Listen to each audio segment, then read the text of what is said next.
Chapter 1033. Su Fingnian and Gao Shulu, one in a trance and the other back to reality, were talking about the heavenly secrets that no one knew except for Luo Yang. Zhong Guqing and the other masters were so helpless that they didn't have the courage to fight to the death. A woman in white was almost invincible, and now there was an out-of-body celestial being. Gao Shulu, who only had 2 talisman restrictions left on her body, looked around and took a deep breath. With an intoxicated expression, she said to Su Fingnian, whose figure was drifting, "You go back to Kunlun first, and then take a look at Donghai. Then I'll go to Beiliang." Su Fingnian smiled and nodded, but he did not immediately return from his mental journey of several thousand li. Instead, he turned the horse around for Woyang and slowly walked on the post-house road, gradually going further and further away, leaving Gao Shulu and a large group of copper and yellow fish bag experts behind. Su Fingnian said softly, "I know who you love, and I won't force you. If it were me and the woman I love lost her memory, she wouldn't be her anymore. Although I'm a little different, it's not that I've lost my memory, but that I've gained some. Probably in your eyes, I'm more Su Fingnian than that person. In the final analysis, you can only blame yourself for this muddled account that you've been calculating for 800 years. Back then, the alchemists of the Great Qin went out to sea to search for the elixir of immortality and found 2 elixirs of immortality in Donghai. You thought that I was going to share them with her behind your back. Therefore, you deliberately told me that you only had one and destroyed it in front of me. But you secretly hid the other elixir in Long Pearl, so that you could obtain immortality and killed her. Actually, you're wrong."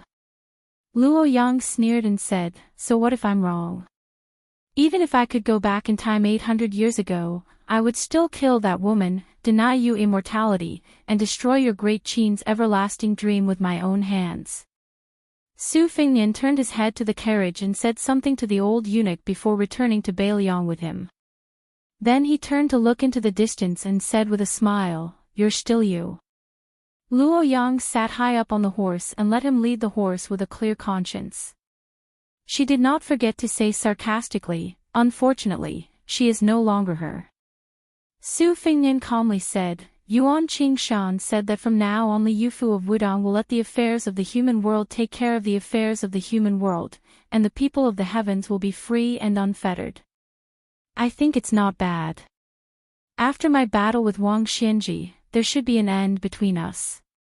Luo Yang sneered, "You want to sever the heaven and earth? Then become an ordinary person.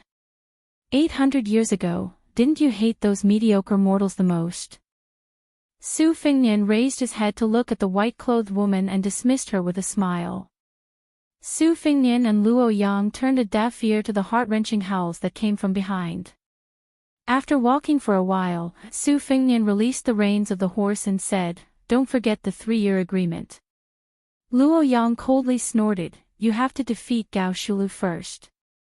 Yelu Dongchuang, who was holding 2 bloody heads under his armpits, trotted over and asked curiously, "Luo Yang, that guy looks very domineering. Who is he? He looks so young, but he can enter the astral state. Could he be a Taoist master with a youthful face, an old man of the same generation as our Qilin state preceptor?" Luo Yang indifferently said, "Younger than you." Yelu Dongchuang was stunned, "Bullshit. There is no one in the world who is more talented than me in martial arts." "Luo Yang, who are you trying to fool?" Luo Yang laughed, "His name is Su Fingnian." "How old do you think he is?" Yelu Dongchuang let out a strange cry and thought seriously for a moment. He smiled obsequiously, "If that's the case, then I won't go back to Beimang. I'll let Fatty Dong experience bad luck first. Luo Yang, I'll hang out with you for another 2 years. I haven't seen enough of Li Yang's great rivers and mountains. Don't misunderstand, I'm not afraid of this new Prince Liang." Deng Mao obviously sensed that something was wrong here. He quickly met up with Luo Yang and Yelu Dongchuang and returned to Zhulu Mountain together. By the time the remaining 1,600 cavalry from Defenku arrived at the battlefield, many soldiers had dismounted from their horses and were vomiting non-stop. There were disgusting scenes of mangled flesh and blood on the post-house road. There were few intact corpses. The commanding officer did not care about anything else. He hurriedly ordered his men to confirm the safety of the carriage. However, there was no one in the carriage. This made the commanding officer feel like he was struck by lightning. Then, dozens of white-clothed she cultivators with yellow jade belts arrived one after another. They looked at each other in dismay as if they had lost their parents. The commanding officer saw that these immortals in the mortal world were so terrified. He was certain that he would not be able to escape death this time. He hesitated for a moment and turned back to look at the direction of Tai and city in the north. He then turned back to look at the Guangling Road where the old West Chu was located. His expression was uncertain. He ordered the elite cavalry under his command to return to Defenku. On the way back, he weighed the pros and cons with a few of his trusted men. He killed 2 senior commandants who were loyal to the Zhao family. The rest of the generals went to Defenku and left the military town with their families and some of their direct descendants. When Gao Shulu brought the old eunuch Xiao Saiku to Beiliang leisurely, a middle-aged scholar in green frowned on a mountain a few miles south of the courier road where the tragedy occurred. An old man beside him who had personally stirred up a pool of spring and autumn water sneered, under this old man's control, the fate of the world flowed from the dynasty into Jianghu. However, it could not support the number of immortals in the mortal world. Therefore, 8 to 9 latrines were already the limit. Whoever wants to poop would have to leave one. When Li Chungang left, it was because Dong Tai had ascended to the realm of Sword Immortal. When the Dragon Tree monk of the 2 Zen temples left, it was because Chen Jibao took advantage of the loophole. Hong Shixiang was entrusted to the current chief of Wudong, Li Yufu. He would pass it on to that child in the future. This is also the most admirable aspect of Wudong. They had truly succeeded in passing down the incense from generation to generation. As for Zhao Xuanzu, who exchanged one seal for another with Zhao Huangchao in the past at Mount Longhu, he could not ascend and his soul was scattered. This allowed the little girl you were protecting to have the aura of a master of all the famous swords in the world. Now that Gao Shulu has brazenly appeared, it should have been Chao Chongqing, the Confucian sage, to get lost. Chao Chongqing shook his head and said, I have my own way to compete with Gao Shulu. Chapter 1034. The old man who had the qualifications to speak arrogantly beside Chao Zhangqing's ear was naturally Huang Sanjia. The old man thought for a moment and said, This old man can roughly guess your plan. However, this old man can't understand why you smart people can't see through the word love. The word love doesn't have many strokes and isn't difficult to write. Why is Wang Xianji able to look down on you, Chao Chongqing? Isn't it because you idiots aren't any less talented than her? You, and that Li Chungang, whom this old man truly envies, and that Mount Hui Xianyuan Jingqing, have all spent your entire lives in prison for a woman. Is it worth it? Chao Chongqing's expression was calm. He smiled and said, If we're talking about whether it's worth it or not, then it's not love. The word love is easy to write, but hard to let go. You, Huang Longshi, haven't encountered it yet.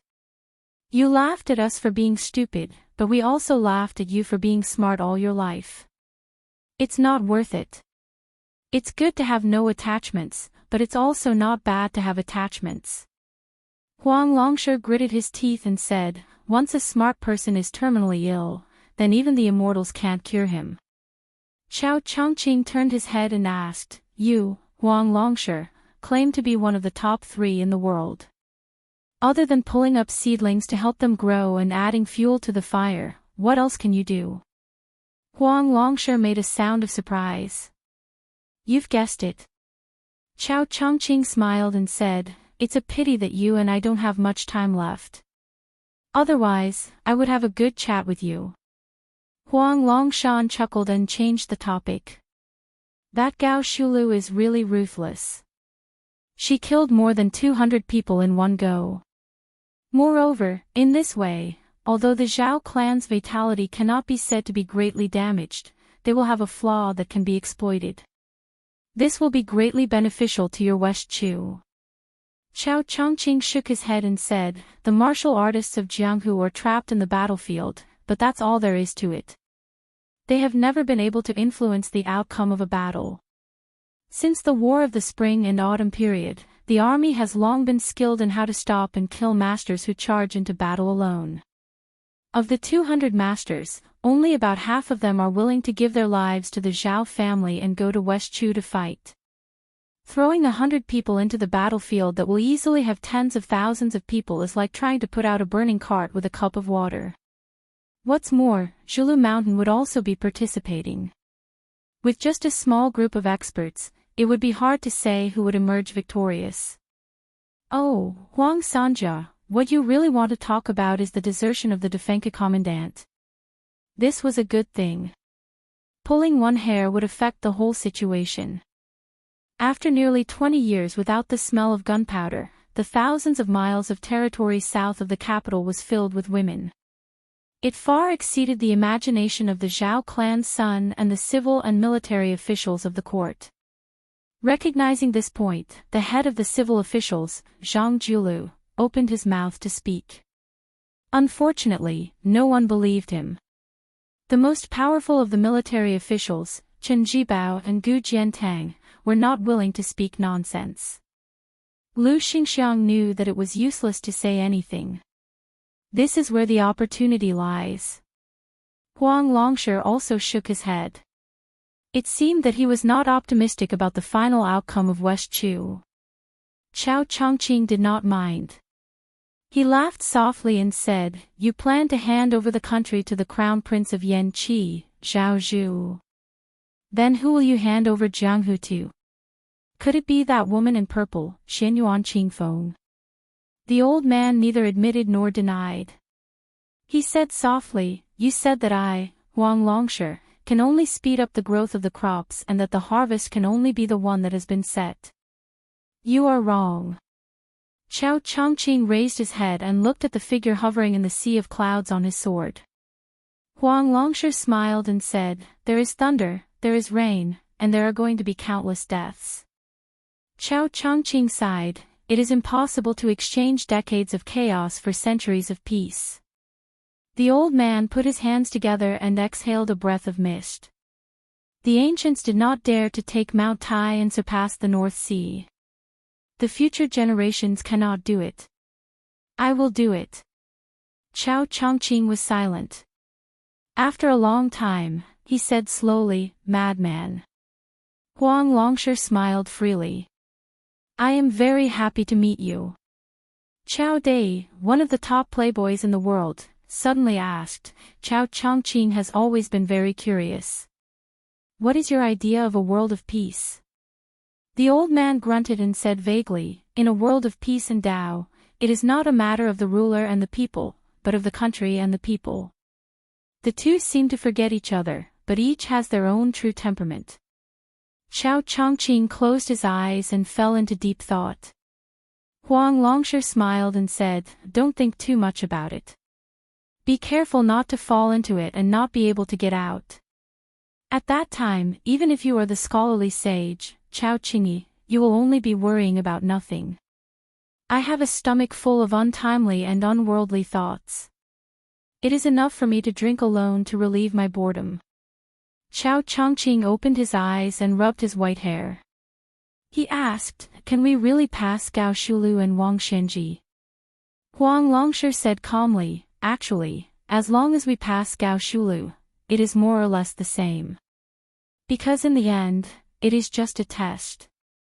Wang Xianji is slightly better than Gao Shulu, but this is the difference in strength and not the difference in realms." Qiao Chongqing said bitterly, "It is just a test, but it is no different from fighting with Wang Xianji in advance. Isn't it still a narrow escape?" Huang Longshi rolled his eyes and said, "That kid asked for it. What does it have to do with this old man?" Qiao Chongqing asked with a smile, you really didn't leave anything behind. The old man raised his head and said firmly, no. Chao Zhengxing's question was asked on behalf of someone, but Huang Sanjia's answer was clearly directed at the person in the sky. The young woman snorted coldly, broke through the clouds, and flew away on her sword. In a secluded mountain forest in Beiliang's Yuzhou, a thick aura like a giant python coiled around a carriage. Su Yanbing watched the python's aura gradually fade and felt relieved. Su Fengnian walked out of the carriage and said with a sigh, Gao Shulu will arrive in Beiliang very soon. The seventh time I was in a trance, I recognized the reason for the gathering and dispersing of the world's fate. The last time I was in a trance, I remembered the talisman drawing bed by the East Sea. This time I was in a trance in Kunlun because I was watching Dong Tai return from his visit to Immortality. I was careless and bumped into Gao Shulu, so I had no choice but to show myself. Su Yanbing asked, do you need me to make a move? Su Fengnian shook his head and said, it's useless. I still have to settle this karma myself. For the first time, Su Yanbing showed a gloating smile and said, I have a suggestion. Since the female bodhisattva on Mount Lantua has tied her hair, why don't we untie it one by one? This method isn't smart, but it's still a method. Su Fengnian hurriedly said, don't. If Luo Yang knows about this, she'll come straight from Mount Julu to Beiliang to make trouble with me. That woman will really kill. A laugh. A sneer. It came from the mouths of the two women at the same time, obviously with a hint of disdain. There was no need to say much about the girl who had been wandering around in the distance while carrying a withered pole. As for the other one, she was a bodhisattva.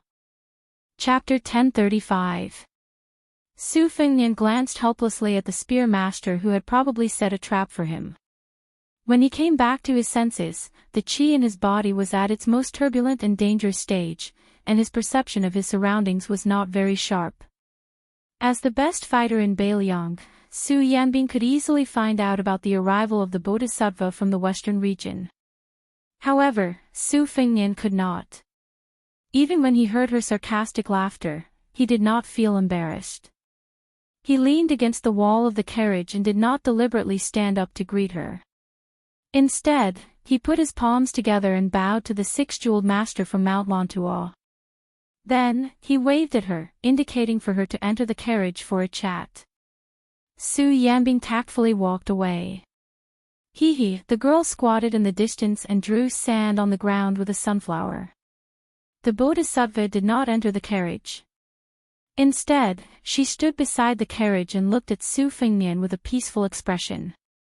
Su Fengnian, on the other hand, was somewhat emotional. At the beginning of the year, when Xiang Fan was sitting steadily in the spring and autumn fishing platform, this woman led the ghosts out of the city and he almost mistook her for the white-clothed Guanyin. At that time, he was in awe of this woman who could make the old man in the sheepskin fur coat attack. Later on, the Prince Shao Kai went to the western regions with the silver vase. He and she were already enemies of opposing camps. After that, the situation took a turn for the worse and the two of them became a pair of adulterous lovers who flirted with each other.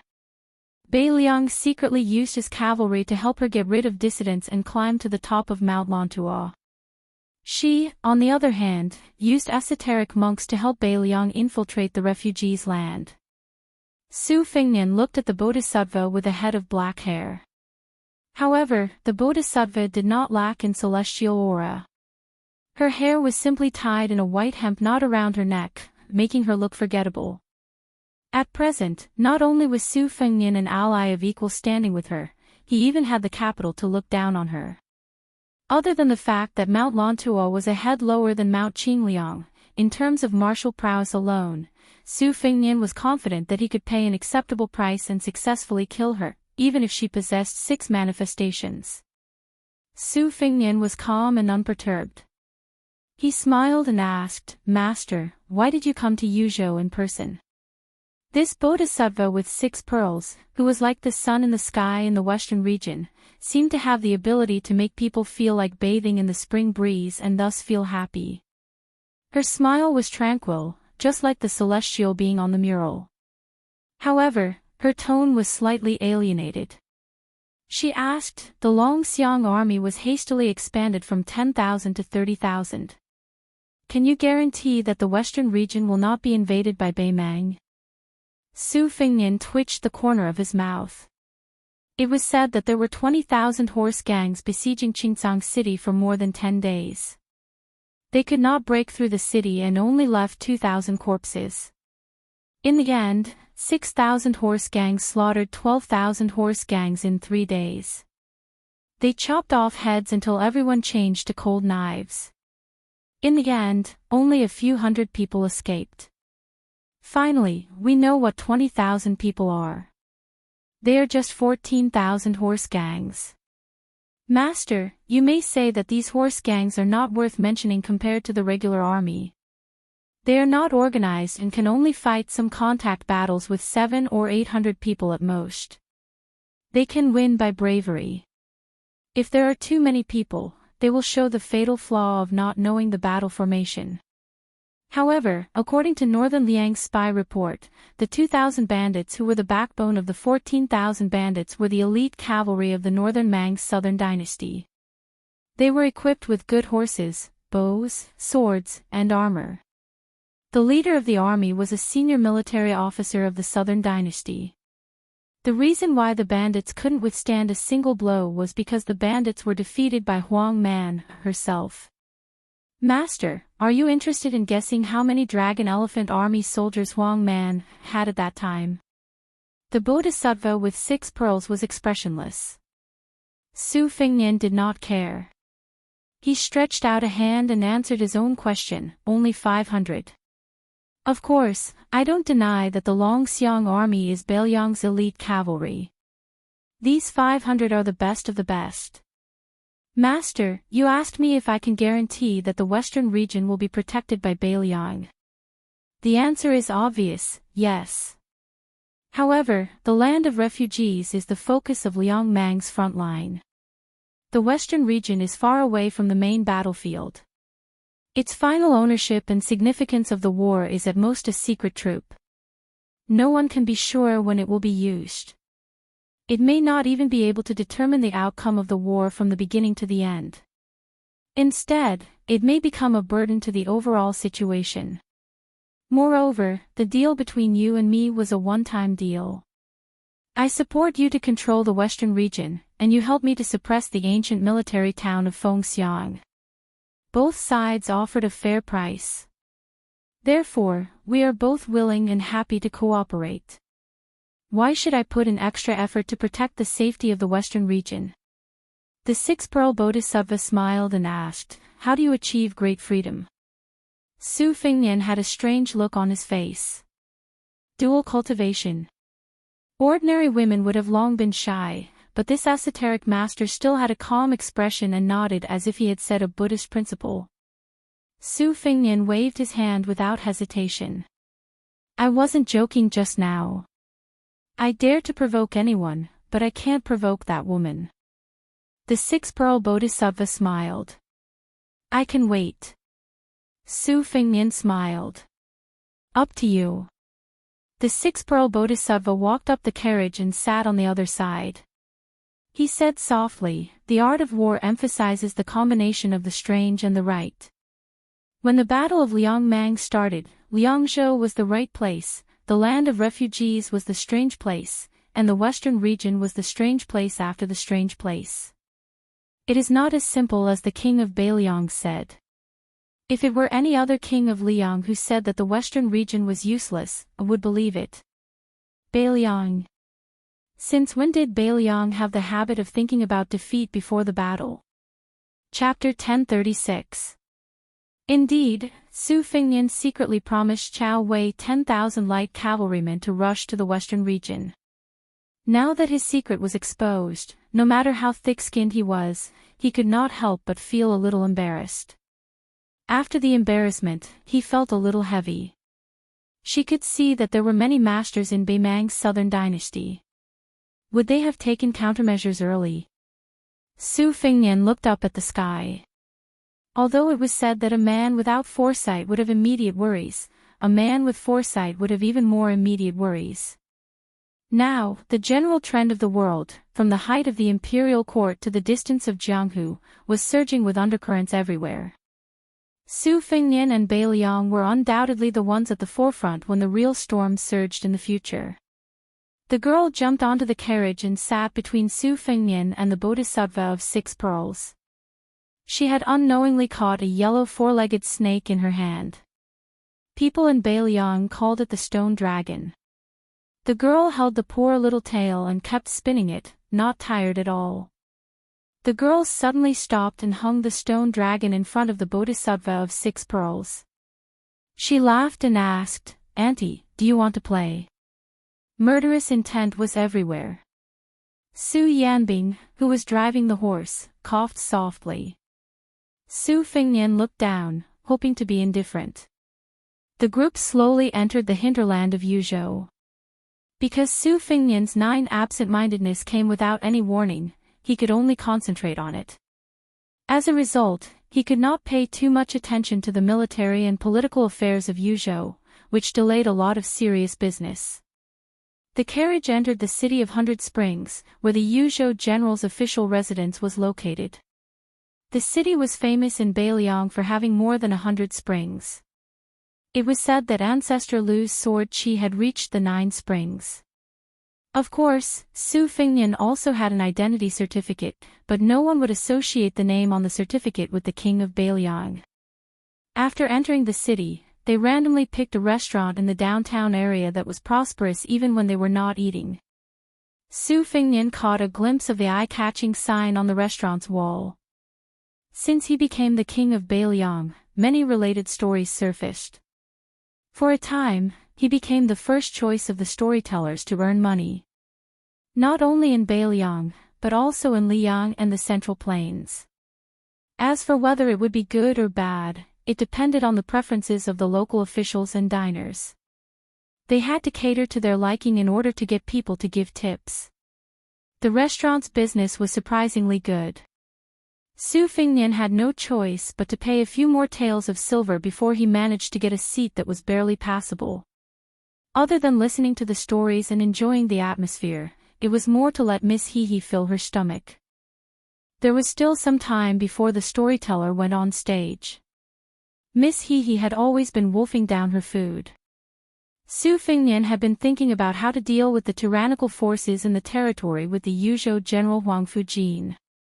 He did not pay much attention to the whispers around him and the covetous gazes of the 6-jewel bodhisattva.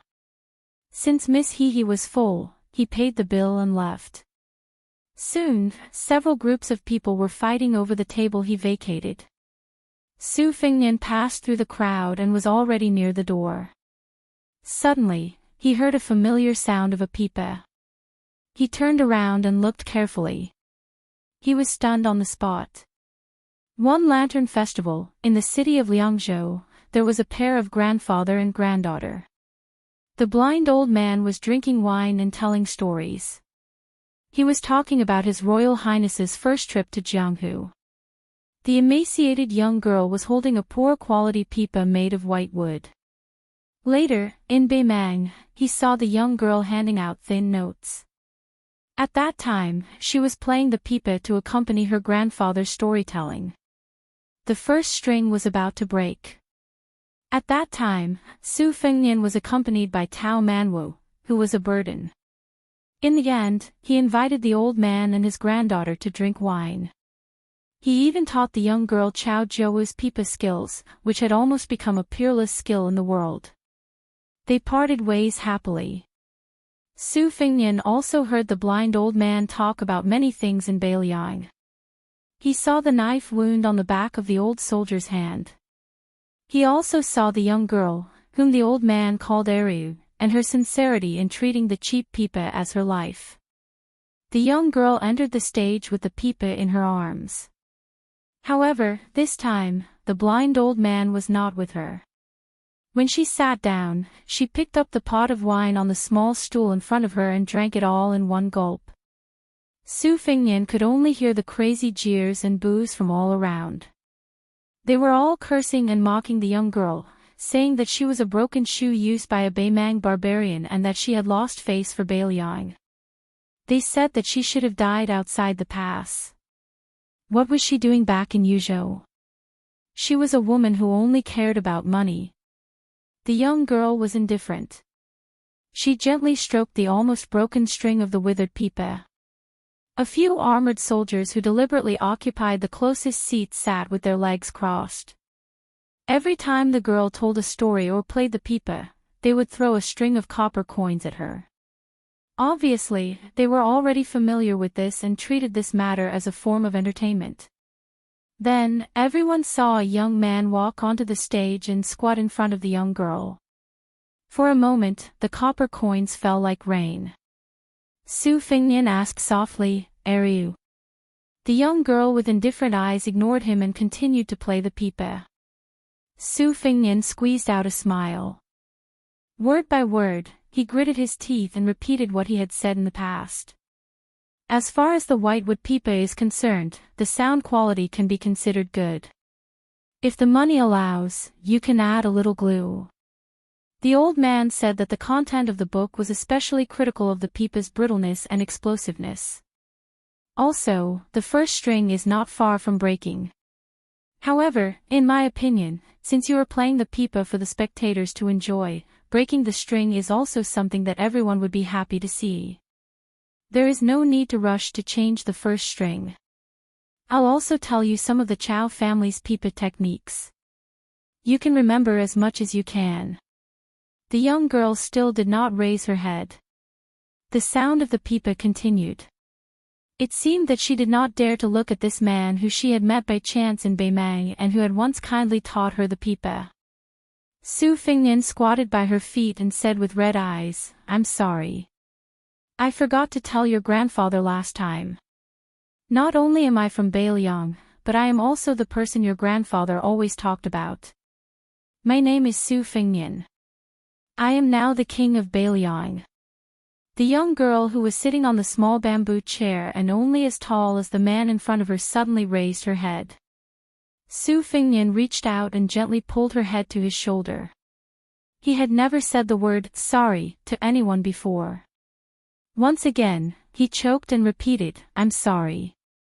The first time, it was Su Fingnian who said sorry. The second time, it was Bailiang who said sorry. The young girl suppressed her sobs and said in a low voice, "It's okay." Su Fingnian stood up slowly with his back to the crowd. Su Yanbing and the six-pearl bodhisattva took a step forward at the same time. Their eyes were unusually solemn. It was as if that figure had turned into Wang Xianji or the newcomer Gao Shulu. There was a tall building above the 9th floor. Only then could one call himself a worry-free celestial being. Su Yanbing shouted angrily, "Su Fingnian. Do not force yourself to enter a trance for the 10th time. Go far away to Beimang." The six-pearl bodhisattva put his palms together. In the sky outside the restaurant, 6 Dharma forms appeared one after another to suppress the restaurant. He said in a low voice, "All are happy." Chapter 1037. In Beimang's Dragon Waste province, there was the number 1 town in the southern dynasty, Tiazwang. Following closely behind were the 3 towns of Gentleman's Pavilion, Ligu, Maolong, and Long. They formed a complete defensive line that could attack or retreat. Beimang had invested countless manpower, resources, energy, and financial resources into these military towns, but they were still crushed into a broken sieve by the combined forces of the 10,000 Long Xiang army and the Great Snow Dragon cavalry. The 50 to 60,000 soldiers from the impregnable pass either died in battle or died in surrender. There were even some who were killed in the most tragic manner in the world. Most of the relay and fencing systems were destroyed. Most of the civil officials in the southern dynasty kept quiet out of fear, and the generals were no longer as conceited as they were in the past. The astonishing combat strength of the Bailiang cavalry created 2 situations, one good and one bad. The good thing was that the chess and sword music schools Hong Jingyan came out of seclusion and took over all of the Ruran cavalry in the 3 military towns. This gave the southern dynasty, who was in a state of panic, a huge reassurance. The bad thing was that the fatty surnamed Dong could vaguely stand shoulder to shoulder with the great generals and the regional magistrate in Beimang's southern border army. His authority was equivalent. In the words of the Empress, she said, "Dong fatty, you've been King promoted again." It was rumored that the fatty surnamed Dong pretended to be obedient after receiving the benefits. In the southern dynasty's main hall, he smiled and said to the Empress, "Sister Empress, that's right, I've finally been promoted. Actually, it would be more appropriate if all of the southern dynasty's military power was given to me." Her Majesty did not reprimand this fatty for his absurd rudeness, nor did she care about his terrible table manners. Of course, she also did not allow this extremely daring fatty to climb up the ladder. However, she still left the imperial tutor, the peace magistrate of the chess and sword music school, to support Dong Zhuo. As a result, there were very few people in the southern dynasty who could suppress Dong Zhuo. For example, the king of the southern courtyard, Wang Songpu, the two great generals Lu Gu and Yang Yuanzan, as well as the regional magistrate of the Dragon Waste province, all tactfully avoided him. Today, on the broken relay road between the tiled building and the gentleman's pavilion, a fat man wearing light armor with a standard second-rank military officer's uniform was squatting. He held a handful of gravel in his hand. The relay road under his feet was still not repaired. The two towns closer to Shijing, Ligu, and Maolong had taken advantage of the Empress's secret inspection of the southern dynasty to mobilize more than 200,000 people to repair it at an astonishing speed. This fat man was very large, but he didn't look bloated. Instead, he looked especially sturdy and majestic. This was the southern dynasty Dong Zhuo of Beiliang's southern dynasty. He was a fat man who was as famous as Beimang's Chu Lushan. He was Dong Zhuo, who was newly promoted to the 13th great general of Beimang. The fat man didn't have any bodyguards by his side. He only had a large flock of elite crows that roamed around in an extremely orderly manner. After Dong Zhuo gained power, the first thing he did wasn't to wantonly spend money to recruit soldiers and buy horses to occupy the mountains. Instead, he expanded the only crow flock in Beimang that could contend against the White Horse Scouts of Beiliang. According to the conservative estimates of some people, the original 1,000 crows had doubled in number without losing much of their combat strength. Dong Zhuo habitually talked to himself.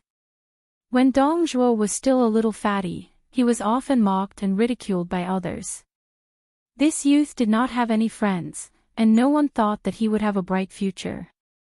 Thus, Dong Zhuo could only talk to himself. Over time, he liked to talk to himself. After joining the army, his behavior became more and more intense. Every time a battle ended, he would go and talk to the dead. It was hard to imagine that such an unreasonable freak could rise so quickly in the imperial court of the southern dynasty.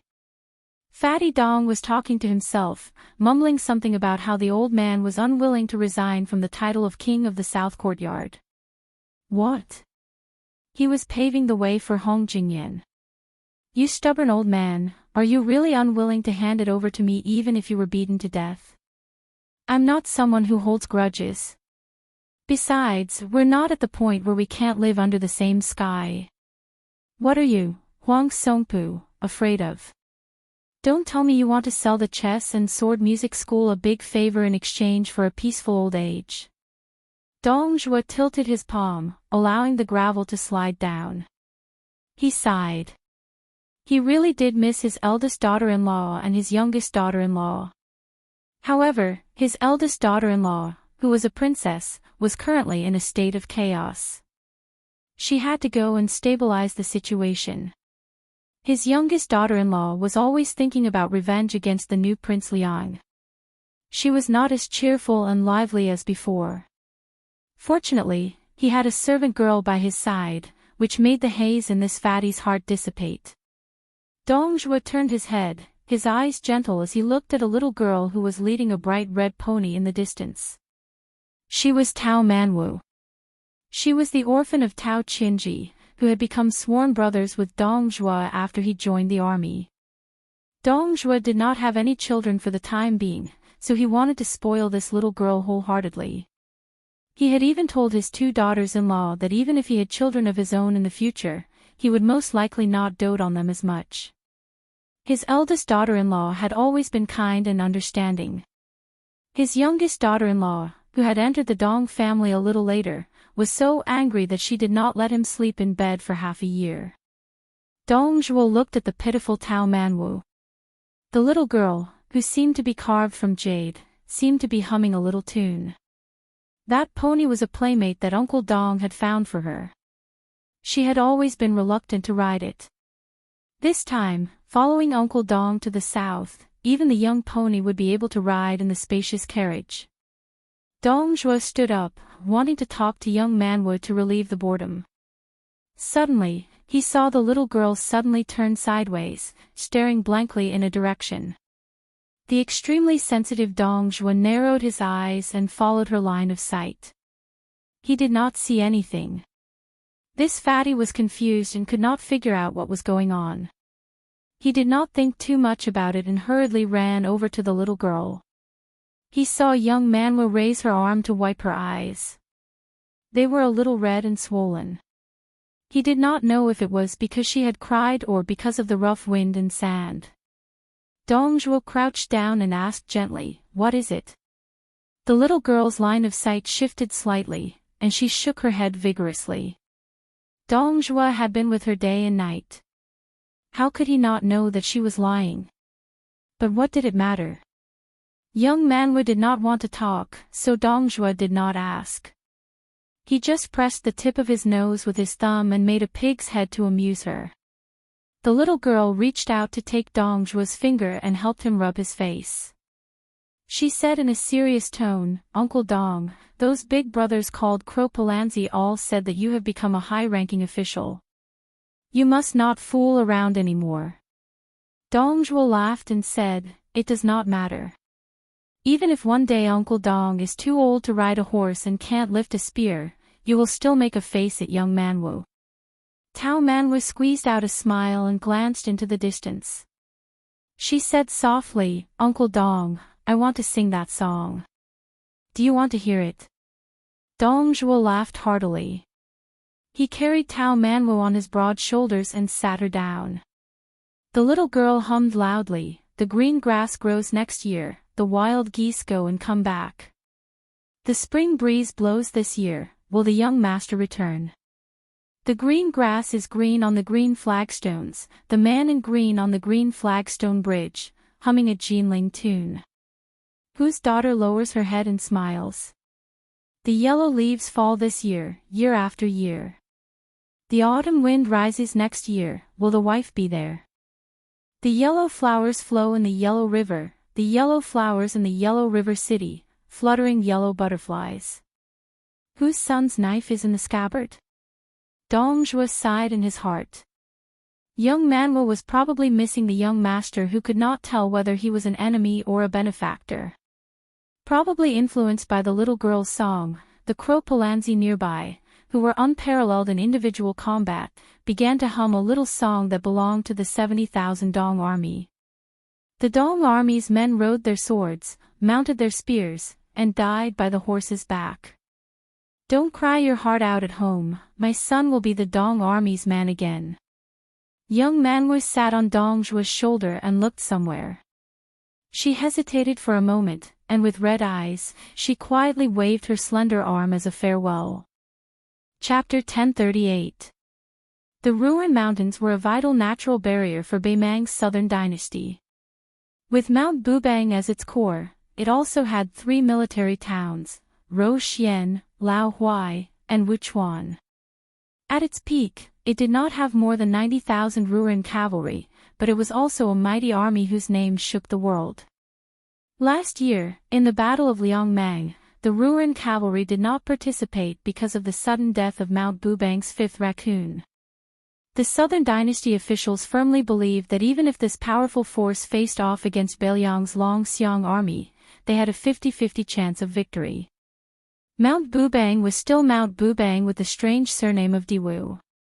However, the Ruin cavalry followed the master of Gongluzi, surnamed Hong. Beimang did not place as much emphasis on birth as the Central Plains, but they revered martial prowess more. Hong Jingyan, who was originally the fourth most powerful person in the world, became the master of the Ruren Mountains without any disturbances. Gengluzi, who had suppressed Mount Bubang by himself, had never climbed the mountain to visit the surname of Diwu. He rarely even appeared near Mount Bubang. This was especially so when Diwu's daughter, the wife of Beimang's 13th general, Dong Zhuo, assumed command of the heavily weakened Mount Bubang. There were people who said that Hong Jingyan would never climb the mountain again in order to avoid suspicion. The endless Ruren Mountains were filled with wheat at the foot of the mountains. When they arrived, there was still some time before the summer wheat harvest, so the scenery was still the same. A strong wind suddenly rose, and the wheat swayed in the wind. A slender, stalwart man appeared at the edge of the wheat field without any warning. His pair of intimidating silver eyes stared fixedly at a person who was traveling far away. His hair was still grayish-white, but compared to what he had seen in Qingsang City, the grayish-black had grown longer and the white had lessened. The man who was regarded as the man who had the potential to become Beimang's martial prowess after Tuoba Bodhisattva stood in the north, blocking that fellow who had inexplicably traveled north. This was beyond Gengluzi's expectations. In the eyes of the blind Hong Jingyan, no matter how powerful the Bailiang cavalry was, they were still limited by Bailiang's innate lack of geographical advantage. Only Beimang could go south, but there was absolutely no chance for Bailiang to go north. Therefore, Hong Jingyan had never thought that there would be a day when that person could lead troops to invade the Ruren Mountains. Whether or not they could defend the northwest gate of the Central Plains depended on Beimang's patience. When Hong Jingyan saw him, he thought of the man who used a spear and was bestowed with the surname Tu. Not long ago, when he was escorting Zhongliang back to Beimang, the proud and arrogant Hong Jingyan had actually allowed the other party to gain the upper hand. This made Gengluzi, who had always only cared about Wang Xianji and the Beimang god of war, Gengluzi, whose state of mind was inevitably subtly damaged. It was so subtle that Hong Jingyan had to defeat the few masters of martial arts like Dong Tai and Deng Mao before he could recover to the peak of his former state. If it were in the past, Hong Jingyan would have tried to intercept and kill this person on the spot when he saw that this person was mentally wandering. But now, Hong Jingyan had to worry that this person was just an extremely tempting bait, and that Wang Xiu, whose real name was Lu Yanbing, was waiting for the fatal blow in the dark. The young, celestial being, who was mentally wandering, shuttled through the green wheat field. Wherever his mind and body went, he was not arrogant enough to get close to the murderous Gengluzi. Standing in the wheat field 1,000 feet away, he reached out to stroke the wheat that had not yet formed ears and added fuel to the fire. He laughed and asked, after being defeated by Luo Yang and Su Yanbing, "Have you, Hong Jingyan, fallen to such a miserable state? You don't even dare to make a move. With your state of mind, not to mention the invincible Wang Xianji, I'm afraid that in less than a year, even I won't be a match for you." Hong Jingyan said flatly, "What's the point of arguing?" Their voices were not loud, but they were clear to each other's ears. The young man who was mentally wandering nodded and said with a smile, "Your talent is too high. You always feel that it's only right for you to be number one in the world. Therefore, you have long set your sights on the imperial court. It can be said that you have been led astray from the beginning. In the future, there will probably be no place for you in the pugilistic world." Hong Jingyan sneered, "Su Fengnian, even if you can mentally wander and attempt to integrate the three sects, taking the opportunity to touch the threshold of being a land immortal, do you really have the right to judge me?" Su Fengnian shook his head. His eyes leaped past Hong Jingyan and looked towards the north of the Ruren Mountains. "I'll wait for you to lead the Ruren cavalry to their deaths. Now, let me lead the way."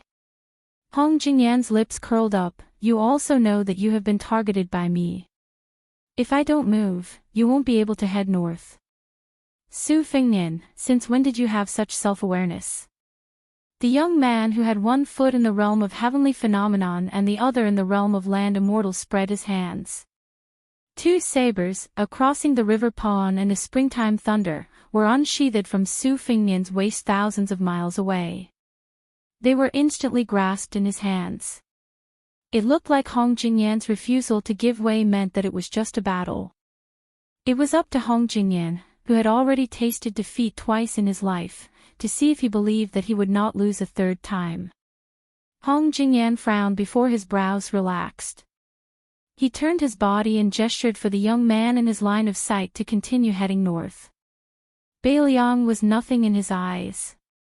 The great king of the northern courtyard that Murong Baoding had promised was nothing in his eyes. What was a mere Su Fengnian? Su Fengnian disappeared in a flash, leaving behind a laugh. The sarcasm hammered heavily on Hong Jingyan's heart. Hong Jingyan, whose heart was as firm as a rock, was not affected by Su Fengnian's laughter. He just stood there in a daze and asked himself, I can't take care of the world's number one and the ruler of the world at the same time. On the square of the palace where the Taiping order of Beimang had arranged for the empress, a fleeting figure appeared out of thin air. The imperial city was shaken. The figure ascended to the sky step by step and walked to the top of the palace. He stood with his hands behind his back, as if he was looking at Tai and city from afar. A moment later, he disappeared. The empress, who had rushed over after hearing the news, raised her head and looked at the place where the person had been standing. She was not angry, but had a slightly sympathetic expression. She laughed softly and said, Silly child, the general trend is irresistible. Even if Beimang can't take over the entire Central Plains, a small Beiliang is not a problem. So what if you are unrivaled in the world by luck? At most, you will become the second Chao Chongqing. The border of Yuzhou was barren and desolate. However, the more barren and desolate it was, the harder it was to work. There was no room for slacking. Otherwise, how could they dig out food from the gaps between God's teeth to survive? There was a family of 5 to 6 men of 3 generations working in the oasis. Regardless of age, they were all sweating profusely. Right now, almost all of northern Liang knew that the northern Mang army was about to invade the south. The wealthy families had already begun to move quietly, moving their valuables to either the east or the south. However, the number of wealthy people who had the ability to avoid disaster was always in the minority. Poor people like this family were still in the majority. They could only resign themselves to their fate. Wherever the fields were, they could only stay there, guarding their crops, guarding their harvest. They could only hope that the young vassal king could really help them withstand the tide of attacks from the northern Mang cavalry. In fact, the old man didn't have too many regrets. After all, he had lived a peaceful life for more than 20 years. However, he was still worried about his children. A white-haired old farmer looked at his grandson, who was working with his elders, and couldn't help but grin. This child learned from his father, and his father learned from him. Both of them had a headache just looking at the words on the books. However, the old man still felt that it was good to learn one more word for one more day. It wasn't a waste of money. The old man stroked his grandson's little head, which was reddened by the increasingly scorching sun, and asked him to take a rest in the shade. The child chuckled and trotted to the edge of the field to slack off. However, he seemed to have seen a handsome child. However, when he rubbed his eyes, the handsome child disappeared. When he rubbed his eyes again, he saw the handsome child again. This made the child confused. It was not until the man came to his side and sat on the ground that the child was sure that he had not seen a ghost during the day. The simple child plucked up his courage and asked, "Do you want some water?" The figure who gathered in the south and dispersed in the north smiled and shook his head. He looked at the figures in the field who were facing the yellow soil with their backs to the sky and asked softly, "Will the harvest be good this year?" The child was stunned and said naively, "The snow is heavy at the end of the year. It should be good." The child smiled and asked, "Did anyone in your family join the army?" The child said embarrassedly, "No. My father wanted to go before, but he wasn't chosen." As if he was afraid of being looked down upon by the child beside him, the child said with a serious face, "When I'm older, I'll definitely go. I'll kill the northern barbarians and earn a lot of money to send home. Yes, and protect our family. Also, let me tell you something. Hey, child, don't tell anyone else. Our village's May is very pretty, but she has always ignored me. When I grow up, I'll definitely marry her because her sister married a soldier at the border. I saw him once a few years ago and he was very impressive. So, I'll also go to war." The child nodded. The two of them took a break from work and looked into the distance. When the child finally came to his senses, the child beside him had already left. The child jumped up and shouted to his grandfather, "I saw an immortal." The old man smiled and straightened his back. He wiped his sweat and murmured, "This child." Chapter 1039.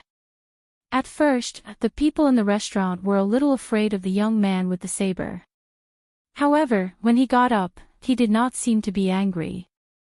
He just foolishly held the pipa and stood beside the storyteller. Naturally, they thought of him as an embroidered pillow who wanted to save the beauty but did not have the strength to pull out his saber. Such a timid young man from a rich family was rare in Bailiang. Most of the soldiers who threw money at him had some family background. Otherwise, they would not have dared to come to the restaurant to drink, eat, and listen to storytellers while they were on duty. Moreover, they were the soldiers in charge of monitoring whether the young man broke the law. It could be said that if the young man dared to pull out his saber, they could capture him, whip him dozens of times and throw him into prison. Without 200 or 300 taels of silver, they would not be able to get him out. Yu, who was hugging the pipa, raised her head to look at the young master whose eyes were unfocused. Even though his appearance had changed, she was certain that he was him, the young master who had traveled the northern Mang and sat at the same table as her grandfather. After an unknown amount of time, the self-proclaimed Northern Liang King seemed to wake up. His lifeless eyes regained their luster, and he turned his back to her. Su Fengnian said calmly to Su Yanbing, who looked relieved, "Guard the door. Huangfu she will be here soon." The woman with her hair tied up called out 6 Dharma forms but still could not stop the celestial being from traveling. Her expression was strange, as if she had met this man for the first time. Su Yanbing wanted to say something but stopped. In the end, he did not say anything. He walked to the door of the restaurant and closed his eyes to concentrate.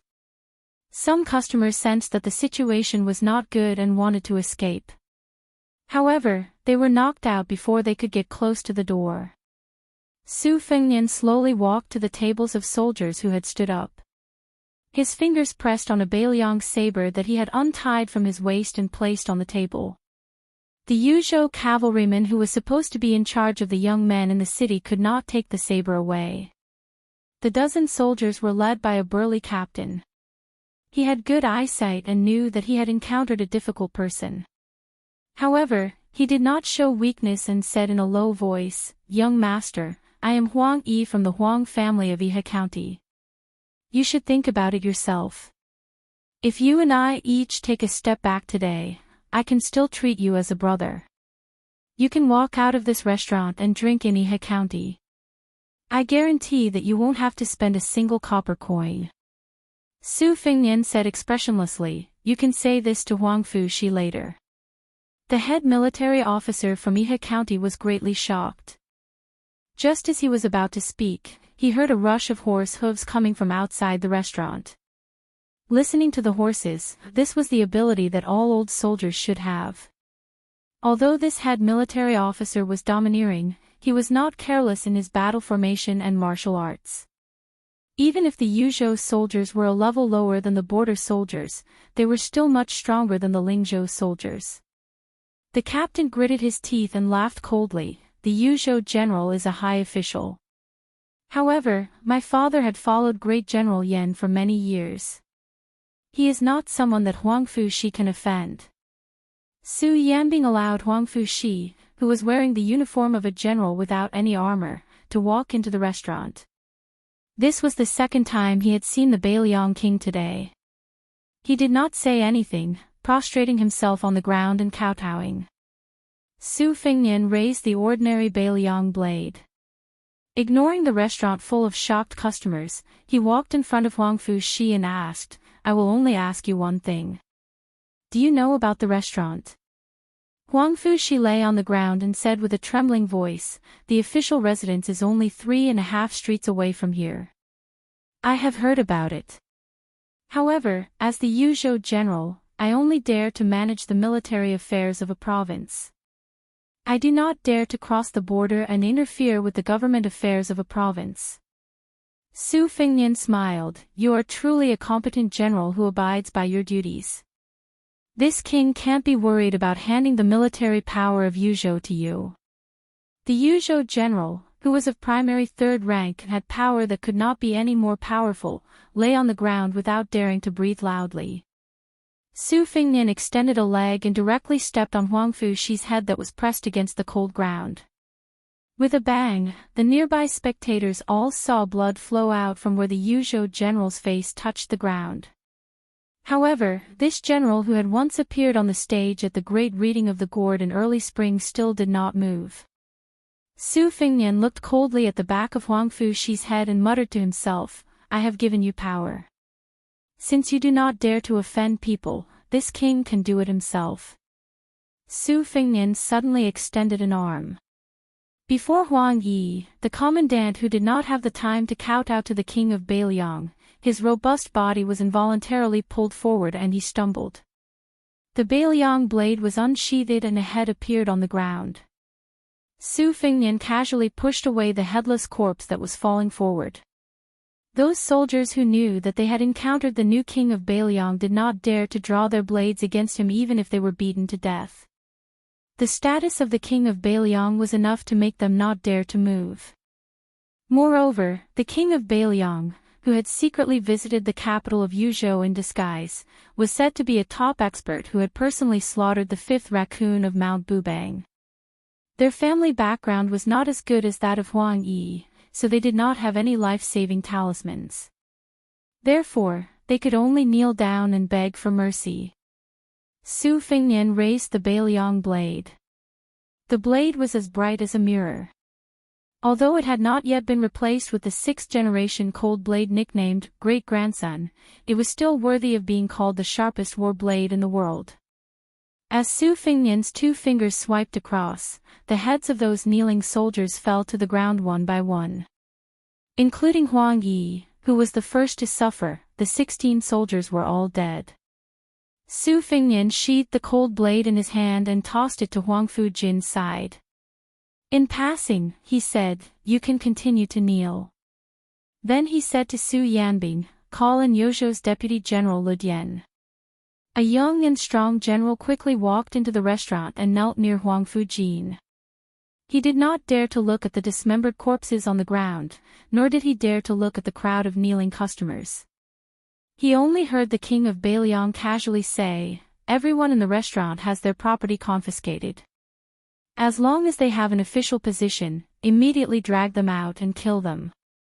Have someone hang these corpses on the screen wall of the general's residence in Yuzhou. Spread the word that this king is sitting in the general's residence. If anyone wants to see this king, regardless of whether they want to collect the corpses or plead for mercy, the general's residence will not stop them." Su Fengnian walked over and took Aria's hand as they walked out of the restaurant. The woman hugged the pipa, dejected and speechless. They sat in the carriage and slowly drove toward the Yuzhou general's residence. Su Fengnian sat upright and still. He did not look at the woman and only said softly, "It's not worth it to tell stories for me. Just now, I went on an out-of-body spiritual journey because I wanted to know if it was worth it for you and your granddaughter to put in your life and the chastity of a woman, or if it was worth it to speak for Bailiang. I went to many places, but the answer was no. It wasn't until the last place where I saw a family of Bailiang commoners who knew nothing about the world and only knew how to work hard that I realized many things were not worth it. I've already let you down, so I can't let down those good commoners as well. Ariu, I don't dare to have extravagant hopes that you'll ask me for something in return to make me feel more at ease. I just want to promise you and your dead grandpa that I'll definitely defend the border to the death. As long as I'm alive, Bailiang commoners like you will have another day of peace. Just one more day is good. The woman who had suffered a bitter fate without any complaints or grievances smiled sweetly. She raised her head and looked at the side of his face. She was about to respectfully call him the king of Bailiang, but she immediately stopped. She shook her head and said softly, "Young Master Su, you don't owe us anything. My grandpa said that you're a good person, and I think so too. Aryu believes that my grandpa will not feel any regrets in the afterlife. I won't go to the general's residence. Let me get off the carriage." Su Fengnian turned to look at the young woman. Her smile was very clean, and her eyes were clear. She covered her mouth and laughed softly. "Young Master Su, have you forgotten? Aryu only knows how to tell stories for people." The carriage stopped, and the young woman jumped off. After walking for some distance, she turned around and hugged her Pipa. She bent her knees slightly in the direction of the carriage and gave a salute. Hihi girl, who had been jumping from roof to roof nearby, squatted down on the roof tiles. She carried the dried sunflower that was unwilling to leave her side and remained silent. The six-pearl bodhisattva waited for the young woman to leave before entering the carriage. He sat opposite the king of Bailiang. The latter clenched his fists and placed them on his knees. He said in a low voice, "Get out." The female immortal master from Mount Lontua did not get angry. Instead, she said calmly, "Freedom is a small thing, but there's still greater freedom to seek." Su Fengnian raised his head and sneered, "F*ck your greater freedom." Chapter 1040. Soon after, a series of mutiny occurred outside of Iha city. Deputy General Lu Dian led 1,000 elite soldiers to kill until his hands were limp. In the end, he could not even bear to raise his blade. It was a spear-wielding man who was extremely unfamiliar to Yuzhou who took his place. Soon after, the two captains of Yuzhou were on the verge of rebelling and had to leave their camp to demonstrate in the capital of Yuzhou. Huangfu Jin's personal soldiers had no choice but to increase from 1,000 to 3,000. They continued to fight amongst themselves, and there was no suspense in the outcome. The heads of the two captains were hung on the city walls of Iha city. More than half of the Iha River nobles either knelt on the streets outside of the general's residence to force the emperor to abdicate, or fled out of the city and allied with their in-laws and nobles outside the city, using various methods to forcefully pressure that person. Without exception, all of the nobles within the city were stripped of their official positions, all of their belongings confiscated and sent to the army. It was to the point that there were even people from the personal camp of Huangfu Jin and Lu Dian that had defected. At the end of the spring of the first year of Xiangfu, this great upheaval from top to bottom of Yuzhou showed no signs of subsiding. Because of the self-righteous and violent retaliation of Yuzhou's military and government, it actually attracted the 8,000 Great Snow Dragon Cavalry of Liangzhou. They penetrated deep into the heart of Yuzhou. In addition, the 3,000 personal soldiers that Wang Zhi of Lingzhou had recently added were all mobilized, heading straight for the border of Yuzhou. Not to mention the Tongmen Pass captain Xianma, who had never left his seclusion, also led 6,000 elite cavalry out.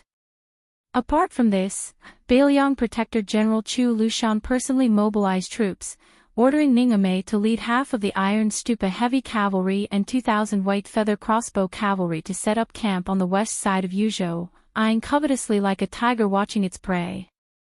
If one said that Huaihua Great General Zhong Hongwu was once the shadow master of more than half of Lingzhou, then Yuzhou, from the border army to the army within its borders, could be considered the personal bodyguards of Great General Yan Wenwan.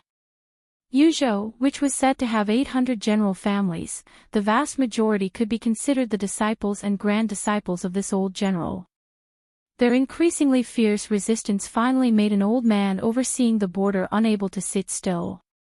However, he did not muster a large force to lead troops south. Instead, he traveled lightly and noiselessly to Iha's city of Yuzhou. The carriage stopped outside the city. The old man, who was blind in one eye, walked alone into the city. Walking on the streets brimming with killing intent, the old man walked all the way to the residence of the general reeking of blood. The old man originally thought that the young madman would arrogantly refuse to meet him, or even cleanly capture him, the commander of the Bailiang infantry army, or at the very least, hang him out in the cold for several days and nights before letting him in. However, the old man guessed wrong. The young man was sitting alone on the steps outside the residence, as if he had been waiting for him all this time. After Ren Tu's death, the old general, whose prestige in the Bailiang army was unparalleled, questioned Su Fengnian. Why? Su Fengnian folded his hands in his sleeves, not looking at Yan Wenluan, who had wanted Su Xiao to ascend to the throne. Gazing at the end of the street, he calmly said, "In the past, I heard a saying that Lingzhou's surname is Zhong, Yozhou's surname is Yan, and only Liangzhou's surname is Su." Su Xiao never took it to heart. "I know this. You, Yan Wenluan, know this, but Zhong Hongwu might not know this. This is because when Zhong Hongwu heard that the court not only intended to cultivate his son, Zhong Qingxin, but also made him a great general, and that as long as West Chu rose up in rebellion, Zhao Shi promised him that he could lead troops for the Duke of Huainan, Zhao Ying, to take a share of the spoils, so he began to fan the flames in Yuzhou, wanting to drag you down with him so that he could take advantage of the chaos to escape from Bailiang. These days, I had the falcons keep an eye on you, but you never made a move. In the end, you only entered Iha city alone." The old general angrily said, "Even the great general can live his life without rebelling against Liang, so naturally, I will live my life without rebelling against Bailiang. What kind of dog is that Zhong Hongwu? How can he be mentioned in the same breath as me? You, Su Fengnian, are so impatient that you want me, Yan Wenluan, to pack up and scram from the borders so that your trusted aide can occupy my position. Do you really think that Yan Wenluan is hogging the position of infantry commander and not retreating because he is greedy for power? Do you, Su Fengnian, really think that this position is something that anyone can sit on? That anyone can sit on it steadily? If not for the fact that I respect you, Su Fengnian, for having the guts to not accept that bullshit imperial edict and finally doing something that did not disgrace the great general, I would have already led 100,000 troops to the south. At that time, the cavalry and infantry would be divided. What kind of king of Bailiang are you? What will you use to resist the restless Beimang iron cavalry?" Su Fengnian smiled. "I know that the old general will not do that." The old general was so angry he almost wanted to act and slap this cunning brat to death. Su Fengnian patted the steps beside him and indicated for the old general to sit down and chat. Yan Wenluan snorted coldly. Su Fengnian did not insist and continued, "My master and Bai Yan have fought for the latter half of their lives. Does the old general know what my master admires the most about Zhang Julu?" When Li Yishan was mentioned, Yan Wenluan's emotions calmed slightly. In the entire world, Li Yishan was the most worthy of Bailiang. While Yan Wenluan was the backbone of Yang Kai Zhao Changling's faction, she did not show any disrespect to Li Yishan, who did not work together due to their different paths.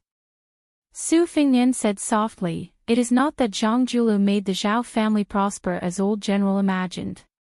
It is not that he held the power of the court alone, but before he rose to power, he moved his parents and family to Great Peace City. He did not give anyone a chance to criticize Zhang Julu. Because this Grand Secretary knew back then that as long as he became the head of the officials in the world, no matter how clean he was, he still had his family, relatives, and children. Once the two sides were thousands of miles apart, there would be people who would use his name to do whatever they wanted. Even if everyone in the court could only criticize silently and not accuse him, the spirit that supported Zhang Julu's rule of the world would weaken. So this is what my master admires the most about Zhang Julu. Looking back at our Bailiang, Su Xiao, my master did not expect all of you to have the breadth of mind and vision of Zhang Julu. Before Su Xiao died, he was still worried and told me to have a tolerant heart, to tolerate other people making mistakes. In the past, I did this. In the Lingzhou officialdom, I endured and did not kill anyone, not one. Yan Wenluan's expression was still gloomy, but it was a bit better than before. Su Fengnian continued, minding his own business, but I realized that Su Xiao was not wrong, but he was not completely right. The Beiliang under our feet belongs to the Su family in name, but in the end, it belongs to the people of Beiliang. I, Su Fengnian, actually do not mind how you disregard the law and discipline. As long as you fight for my Su family on the battlefield, it is enough. I can be the king of Beiliang with a clear conscience. Who knows, I might even be able to leave my name in the annals of history. Not to mention the official history, perhaps there will be a few good words in unofficial history. Everyone says that since I put my head on my belt to conquer the world, then I deserve to rule the world. I, Su Fengnian, did not say that you should not enjoy life. But enjoying life is not wrong, right? Cherishing life is not a bad thing, right?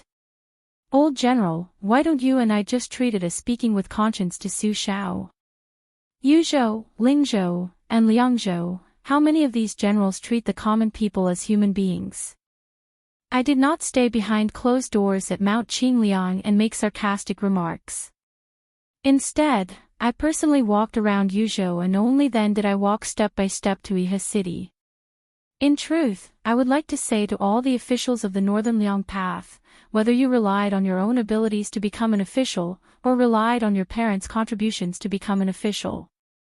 If you want to enjoy life, then go ahead and enjoy it. Don't harm others too much. However, these words cannot be made known to the public.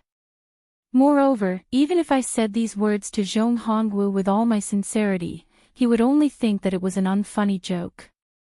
What could I do? He sought his own death, so I could only let him die. Oh, that's right. The one who reported Zhong Hongwu was none other than the county chief of Longqing County, his son, Zhong Qingxin. Yan Wenluan's expression was uncertain. Su Fengnian gazed into the distance and bit his lip. Not being able to manage Yuzhou well is Huang Fuxi's fault, as well as your fault, old general. Of course, if we are unable to defend Beiliang in the future, in the end, it is still my fault. The old man hesitated for a moment, then walked up the steps and sat down a few steps below Su Fengnian's feet. Su Fengnian suddenly smiled and said, I heard Su Xiao say that back then, old general dreamed of riding a horse, just like how you entered the imperial city of Northern Han, swaggering into the imperial palace of Great Peace City. The old man with his back to the king of Beiliang cracked his lips into a soundless smile. Su Fengnian said softly, Old General, you can forget about this. However, a few days ago, I entered an out-of-body state and traveled to the imperial palace of Beimang. That place is not much inferior to Great Peace City. Old General, why don't you take a step back and settle for the next best thing? Let's strive to ride a horse there and raise the whip. Yan Wenluan turned his head and asked, Truly? Su Fengnian replied with a smile, I only have this thought. As for whether or not I have the ability, Old General, do you truly believe that I can do it alone? Yan Wenluan stared blankly for a moment. He lowered his head and cursed, Motherfucker, he's just like the great general when he was young. Back then, he lied to me and said that as long as I followed him, I would be able to ride a horse until my butt was polished clean. This old man really foolishly took the bait. Yan Wenluan paused for a long time and then raised his head to look at the sky. He murmured, but the great general did not lie to me, did he? The old man retracted his gaze and suddenly stood up. He said gravely, if that day really comes, even if I, Yan Wenluan, am too old to ride a warhorse, I hope that the king of Beiliang can have someone carry me there. If I am already dead, since the king of Beiliang has agreed to carry the coffin for that old soldier of the fish drum camp, Xu Yongguan, then you would not mind carrying the coffin for Yan Wenluan once, right? Su Fengnian also stood up and said calmly, Su Fengnian thanks old General Yan. The old man walked down the steps and turned around to face Su Fengnian.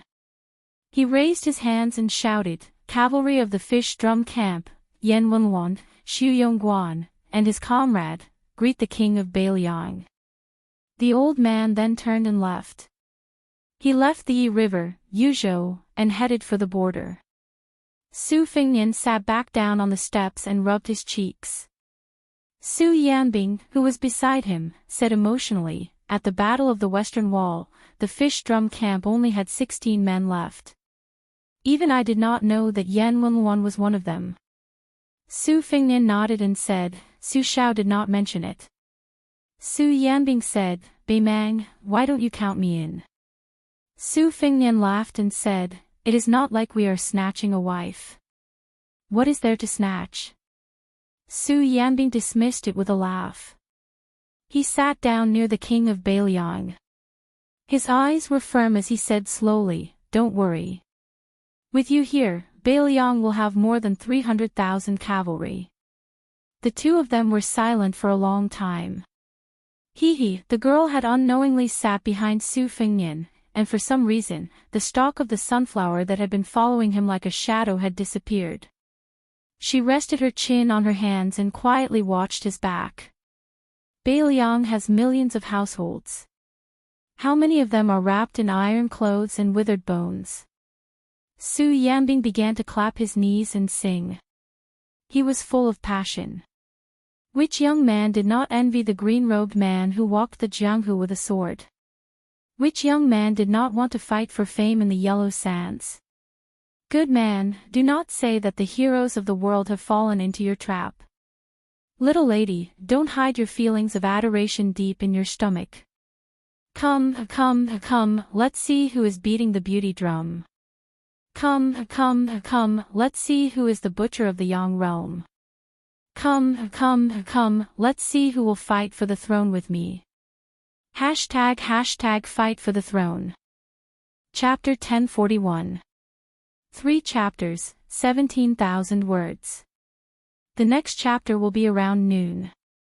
The spring rain in Great Peace City had just stopped, and the entire capital seemed to have become much cleaner. No matter how noisy the court was, that was the business of the officials. The common people had to eat and sleep, and most of them had to obediently live their days of waking up early and sleeping late. However, there were some who had nothing to do. However, these people who had been belittled as playboys were also divided into 3, 6, and 9 classes. Those who had the ability to play with courtesans were the first class. Those who played with famous horses and antiques were the second class.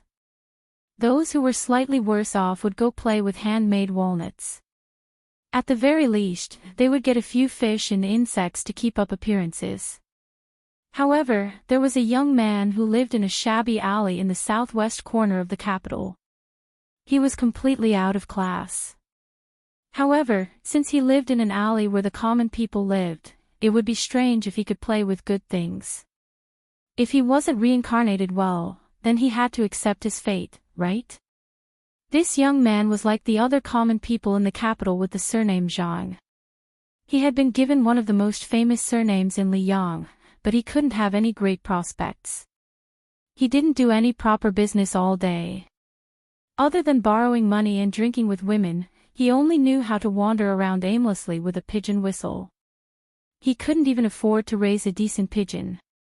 If this was in Great Peace City, it would be called that you had to pay attention to the poor even if your face was swollen. Even the poor people who didn't pay attention to anything were disdainful. Zhang Bianguan was this kind of prodigal that everyone looked down on. In the eyes of the neighbors, this guy was lucky that he had accumulated some good fortune in an unknown lifetime to be able to marry a beautiful wife. Zhang Bianguan never knew how to be content. He still refused to stay at home and roll in the sheets with his wife.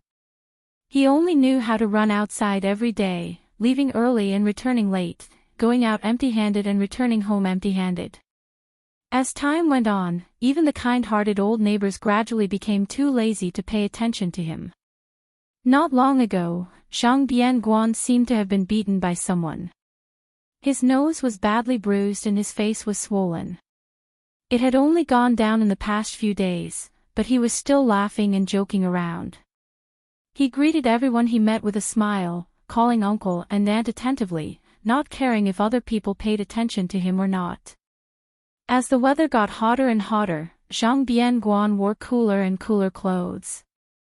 The time Zhang Bianguan spent away from home also grew longer and longer. After all, the capital was so big, how could there be a lack of young women on the streets? As dusk approached, Zhang Bianguan wandered back to Squinty Street not far away. He heard the sudden and melodious chirping of pigeons above his head.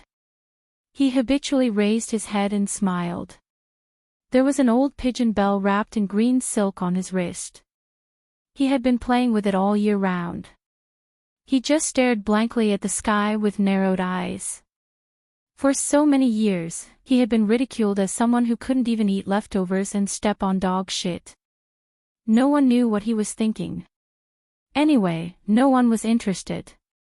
Those who had a general understanding of his temperament only knew that this useless coward probably still wanted to play, but he didn't dare to accompany the rich to play in those high-class snowy places.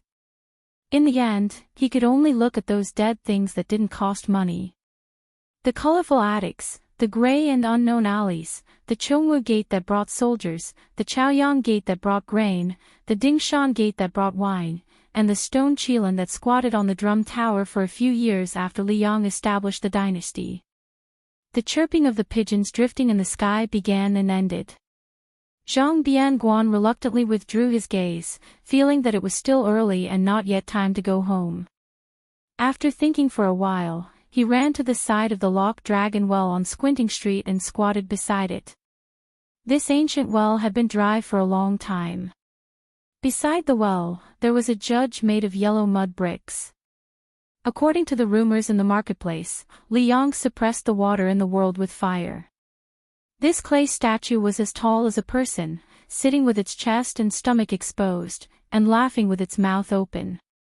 Every mid-autumn, the common people would add firewood to the fire, and flames and smoke would rush out from the mouth and nose of the clay judge. Zhang Bianguan squatted beside the well as usual at the foot of the clay statue, occasionally raising his sleeve to wipe the corner of his mouth. A few days ago, he was beaten up quite badly by a group of people. They probably mistakenly thought that Zhang Bianguan's father was about to lose his power and that it was time to teach this bastard a lesson that disgraced the aristocratic families of the capital a lesson. However, after satisfying his craving with punches and kicks, he discovered that the weather in the Liang imperial court was still the same. This brat's father was even more ruthless for the first time, beating up a large group of people until they cried for their parents. As a result, the people who relied on these groups of people to eat and drink immediately hid. They didn't even have the guts to apologize to Zhang Bianguan.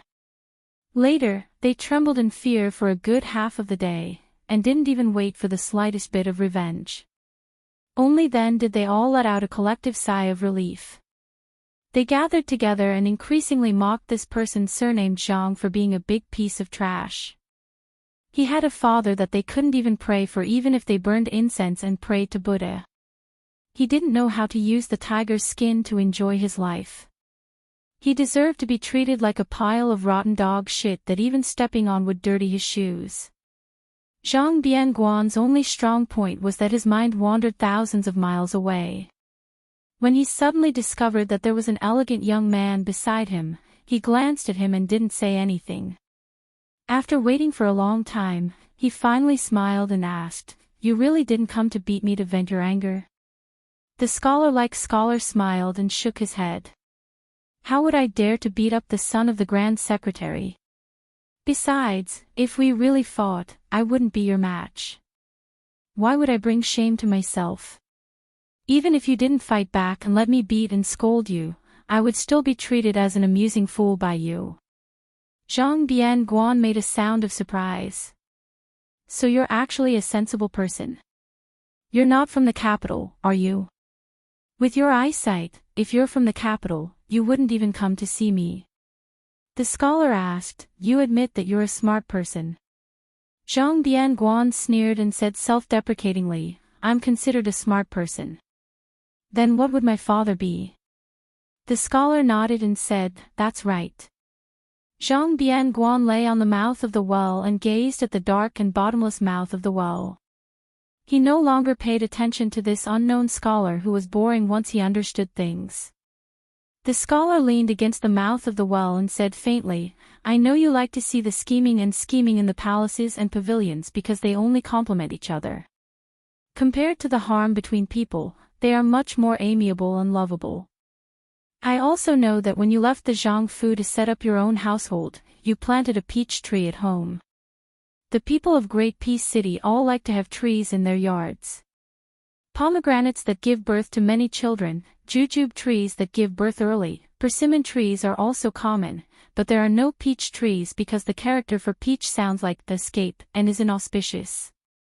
Great Peace City is the root of Liyang. If the tree is moved, it will die. Where can the people of Liyang escape to without Great Peace City? You, Zhang Bianguan, are not stupid. You planted it for your father, but your father, the Grand Secretary of Liyang, ignored it.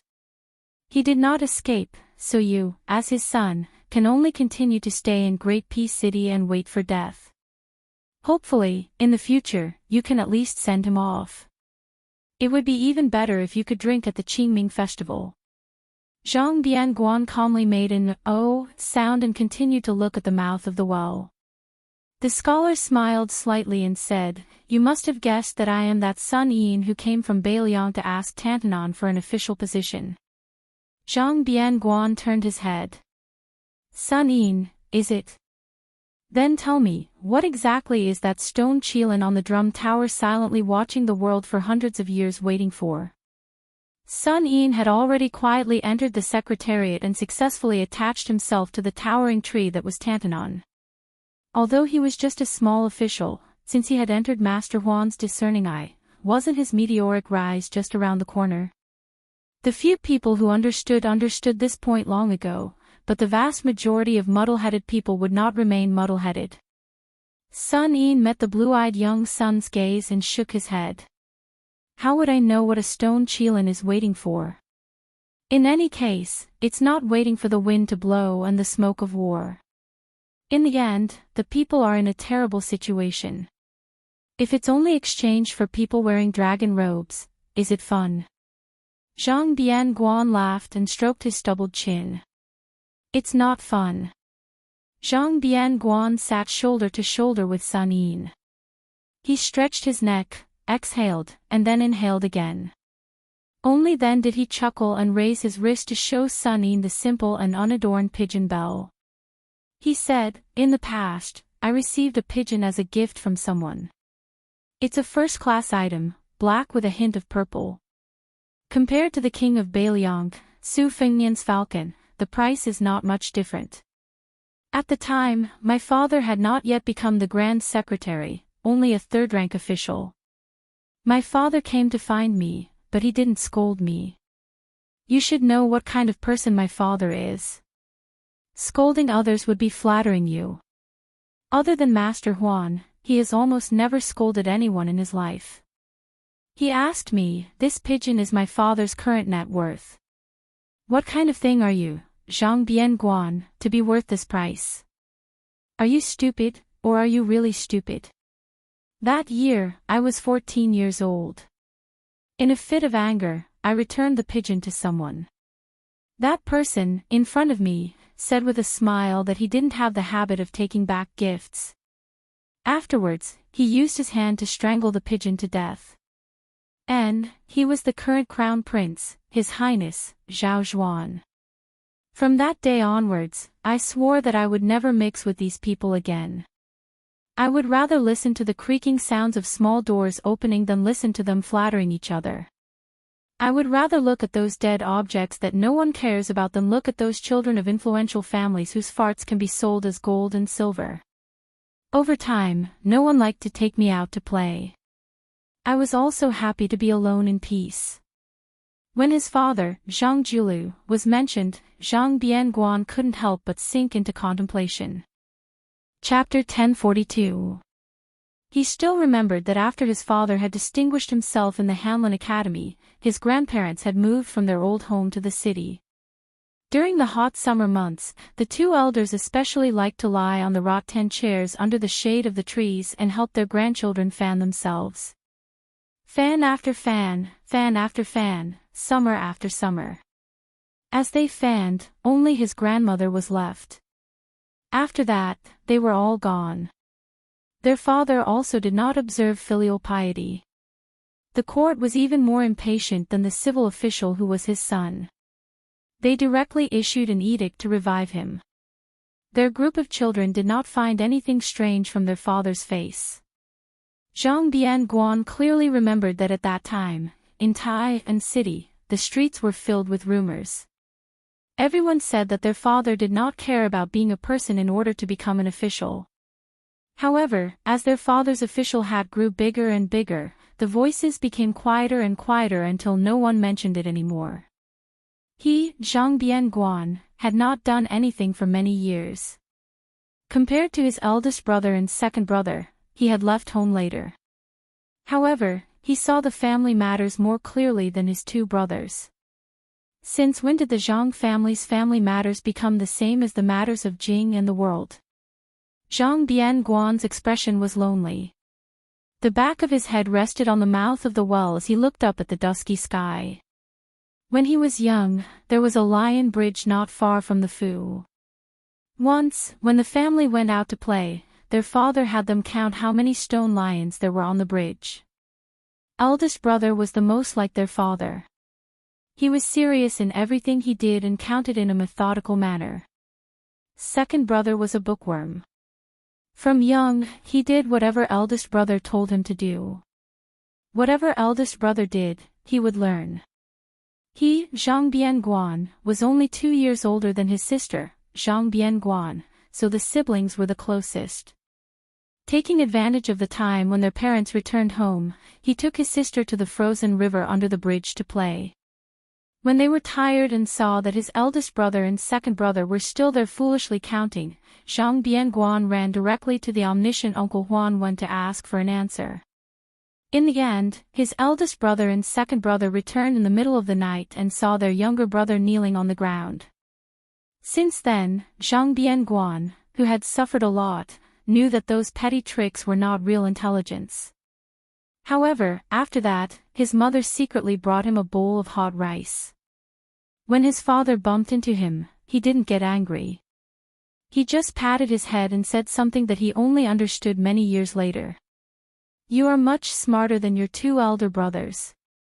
But since you have the same surname as your father, it's not a good thing. Zhang Bianguan sniffled and covered his face with his sleeve. Sun Yin was about to speak when he heard a series of undisguised footsteps, so he shut his mouth.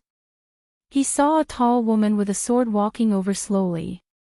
Hearing the familiar footsteps, Zhang Bianguan hurriedly wiped his face in a daze. He smiled brightly and said, "What a rare guest. Heroine Zhang, why don't you be kind and give me some money?" Zhang Gaoxia glared at him and said, "Jianghu pays particular attention to saving the needy and not the poor. Do you think I would give a bag of silver to a pauper like you? I'll take your surname." Zhang Bianguan rolled his eyes and said, "The two of us have the same surname." The corner of Zhang Gaoxia's mouth curled up and she said, "That's why." Then she threw a heavy bag of silver. Zhang Bianguan was not surprised. He caught the silver and laughed heartily. This heroine really has a bodhisattva's heart. In the future, you will definitely find a handsome and talented man who can overturn the world and love his wife dearly. Before that, let's discuss something. Heroine, why don't you take me in and drag me home? Just take care of my meals. It would be best if there's meat and wine. Zhang Gaoxia didn't bother to banter with her third brother. Instead, she coldly glanced at Sun Yin, a minor official from the secretariat who she knew very well. Sun Yin stood up alone, leaving Zhang Bianguan to sit alone. He turned his gaze toward the Grand Secretary's beloved daughter, Zhang Gaoxia, ignoring her cold gaze that could slice a person's soul. He asked, "Miss Zhang, I have something to say, but I don't know if I should say it or not." Zhang Gaoxia coldly said, "Then shut up." Zhang Bianguan slowly stood up and threw the bag of silver. He had a look of schadenfreude as he destroyed the bridge after crossing the river. Sun Yin, oh Sun Yin, Chancellor Yao said that you were a great scholar who won 3 prizes in a row. It's a pity that my sister has never liked scholars who play with words. Don't expect her to look at you differently. If you really want to talk about principles, then it's your business if you're strong, and it's my business if I like you. However, if you really don't change your mind and want to marry my sister, I don't care. But you have to beat her first, and she has to like you. Then, you have to be the son-in-law that my father personally approves of. Where can you find such a rare and handsome young man? You're the one who delivered yourself to my door, so you definitely don't count. Sun Yin said helplessly, why would I like a girl who already has someone in her heart? Zhang Gaoxiao laughed coldly and said, Sun Yin, you know quite a lot. Sun Yin didn't mind and said calmly, in any case, I'm destined to only speak half a sentence with the Grand Secretary in this life. Being able to speak with the Grand Secretary's son is enough to make up for my regret. As for you, heroine Zhang Gaoxia, it's just a pleasant surprise. Don't worry, I also like the person you like. I won't fight with you over her. Zhang Gaoxiao laughed mockingly and said, you like men. Sun Yin smiled and said, like is like, but it's not like a woman who likes a man. Admiring a person from the bottom of my heart can also be considered like. To give an example, it's just like how I really like that Grand Secretary Darren was not able to write an excellent poem like setting up thousands upon thousands of buildings, greatly protecting the cold under the heavens, but he was able to accomplish this magnificent feat with his feet on the ground. 6 yamens, a total of 4,000 houses. In the future, there will be fewer and fewer children of the rich and powerful families, and more children of the poor and common people. This is no different from Senior Li Chungang opening the gates of heaven with his sword in Jianghu, opening the mountains for the younger generation. Chapter 1043. Sun Yin turned to leave, saying leisurely, of course, you think that what others like, you give them, as if this is giving, but you never ask if the other party wants it or is willing to accept it. This kind of person, no matter how sincere he is just a kind of self-righteousness.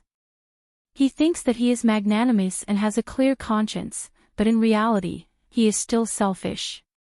Whether you are talking about love between a man and a woman, or about the relationship between brothers, all can be tricked. Because it is not easy to be good to others, but it is not too difficult. But to really put yourself in their shoes and respect them, that is very difficult. The ancients used the term bosom friend to describe close friends, so what counts as a bosom friend is a great study. Sun Yin is a stupid person, he does not know what kind of world the next 1,000 years will be, but the world we live in can be considered to have seen through. There are many muddle-headed people, but there are still some who do not care about benefits, reputation, good swords, posthumous titles, the good intentions of friends, the worthy deaths, the legacy of a family, or even the country of one person. Zhang Gaoxia frowned, asking, what nonsense is this guy spouting?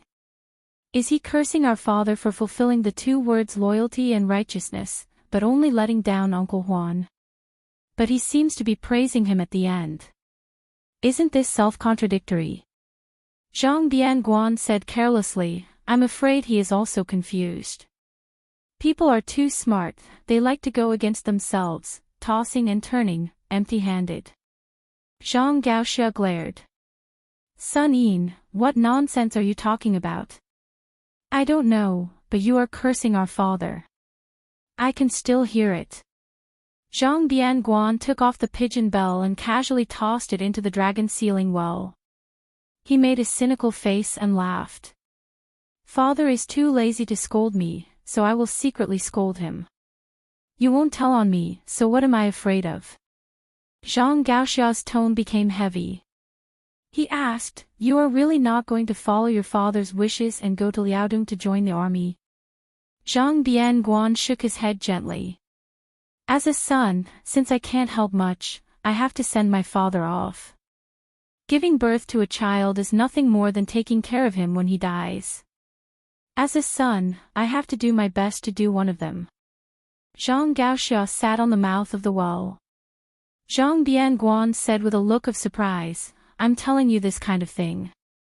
Why don't you cry? Zhang Gaoxia said calmly, I'm not that kind of woman. Zhang Bianguan nodded. Actually, we're not as much like our father as you are. Zhang Bianguan seemed to remember something and said, You are about to leave the capital and travel the Jianghu. Listen to me. Although Dad says he doesn't want you to go anywhere, he actually wants you to go to the place in his heart. Zhang Gaoxia lowered his head.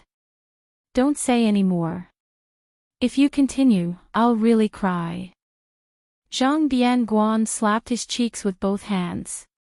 Maldif *Ker, a woman like you hasn't even cried, and your brother, a man, has already given in.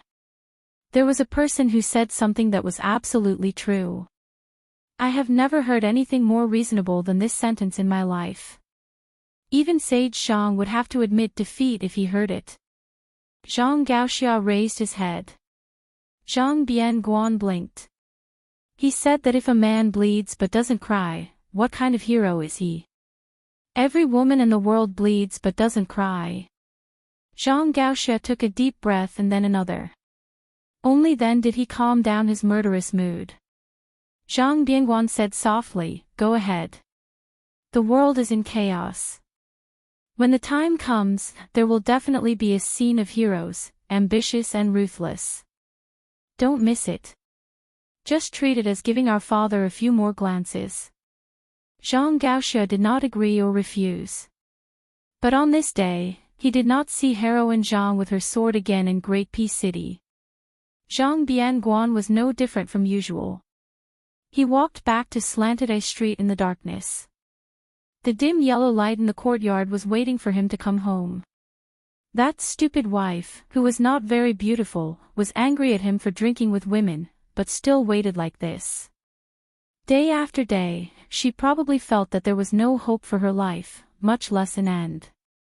For other women, not to mention marrying into the Zhang family, which was the only family in the entire Liang dynasty, even if they were married into a third or fourth rank official's family, they would still have a glorious life. Not only would they be able to live a life of luxury, their children would also not have to worry about food and clothing for the rest of their lives. When they grew up, they would be able to live a life of luxury. If they wanted to help the country and the world, they would help the country and the world, and if they wanted to be mediocre, they would be mediocre. Zhang Bianguan was about to open the courtyard door like usual and yell for his wife to serve him good wine and meat when he suddenly squatted down for no reason. Then he heard the footsteps of passers-by. He hurriedly stood up and pushed open the door to go home. The woman, as usual, was silent. She served the warm and suitable food and ate it with her chopsticks. Occasionally, she glanced at the man, who had one leg on the bench and only cared about himself and was never willing to say a word to her. That man was her husband. But he had never seen her show any hidden bitterness or grievance on her delicate face. Zhang Bianguan always liked to say that the reason why she was so good-tempered was that she was afraid of his family background. A starving camel was still bigger than a horse. No matter how useless Zhang Bianguan was, he was still Zhang Julu's son.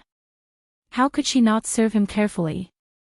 But every time he said this, Zhang Bianguan would slap himself in the mouth and say that only flowers, birds, fish, and insects needed to be served. Then she would secretly laugh until Zhang Bianguan stared at her. Then she would turn her head, but the faint smile on the corner of her mouth didn't fade. That night, after she fell asleep, Zhang Bianguan began to sob quietly.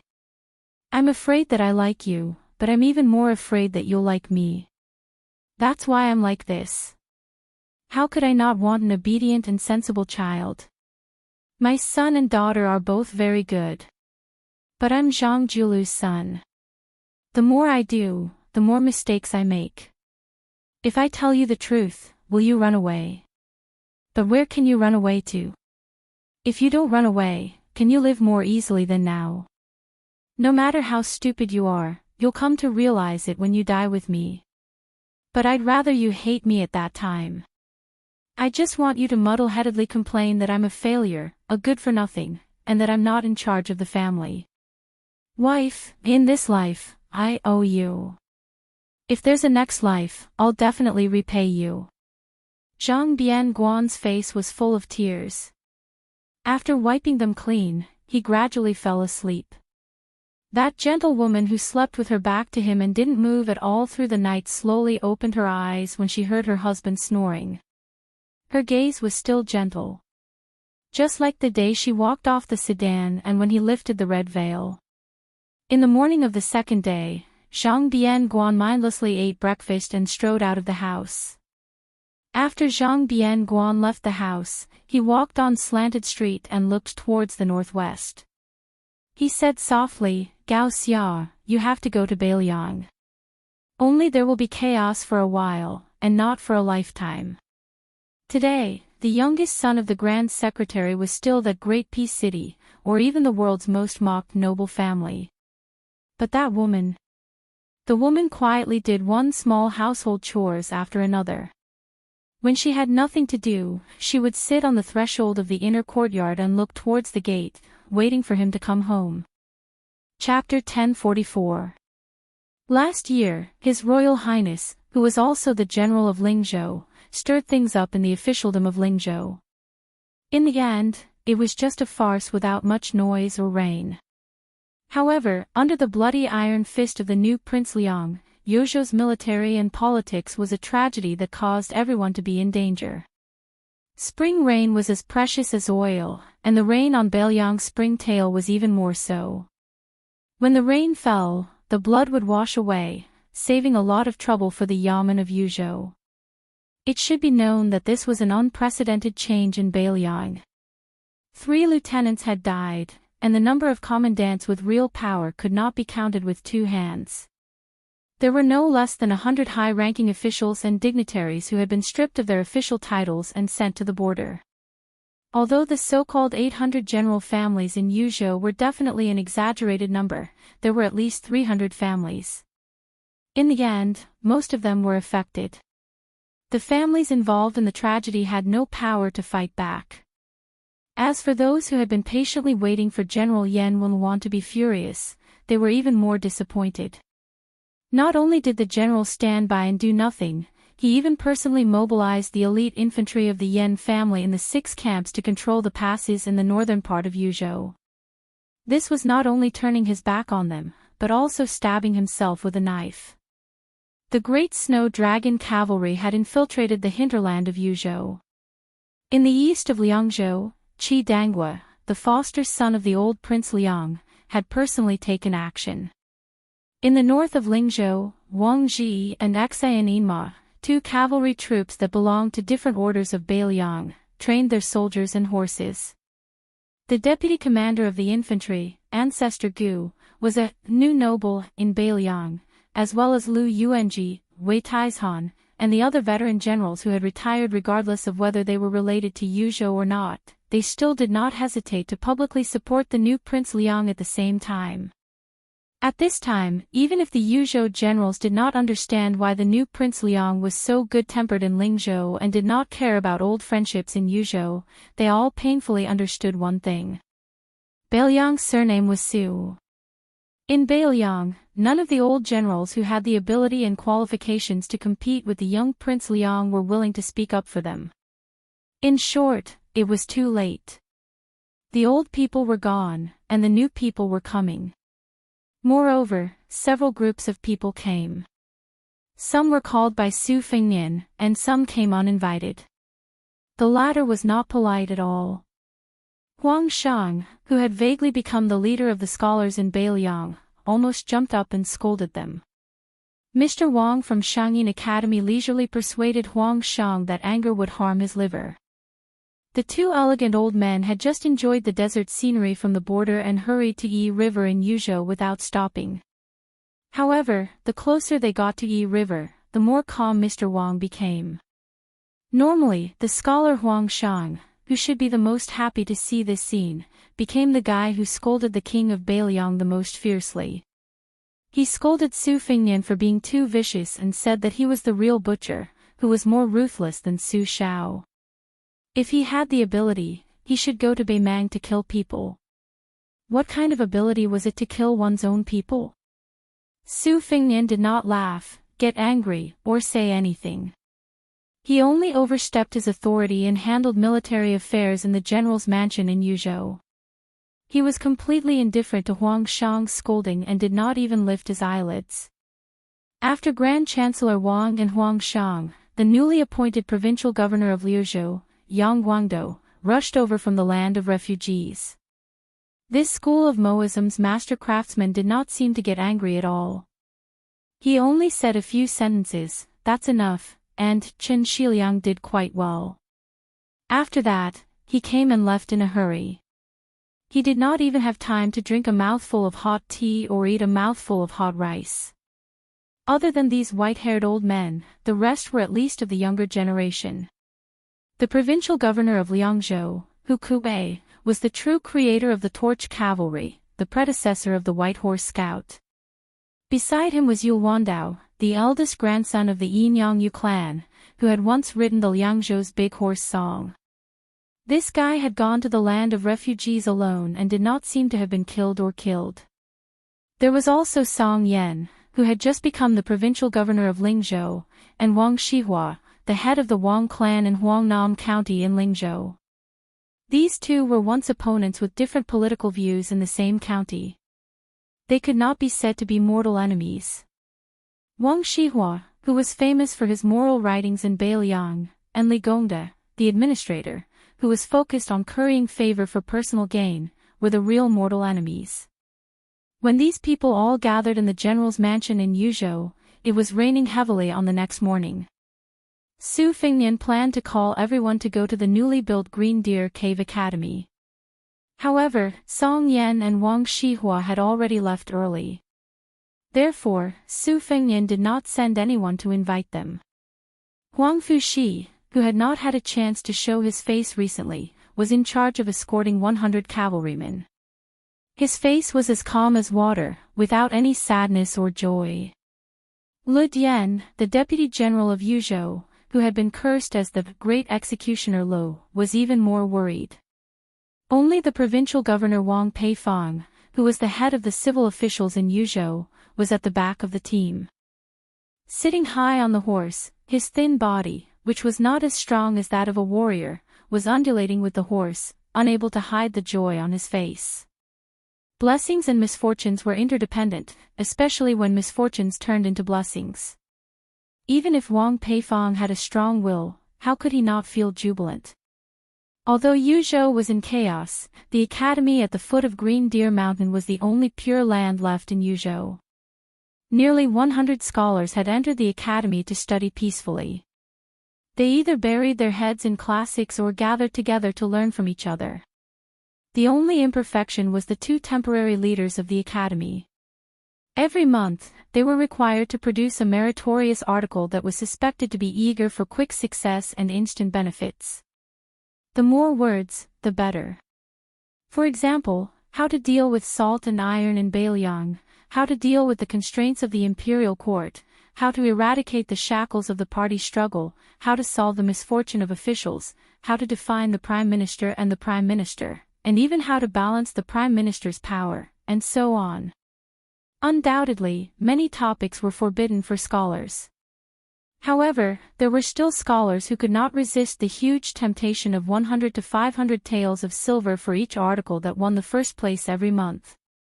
As the old saying goes, there is a house of gold in a book. Not to mention the house of gold, didn't the latter too require real money?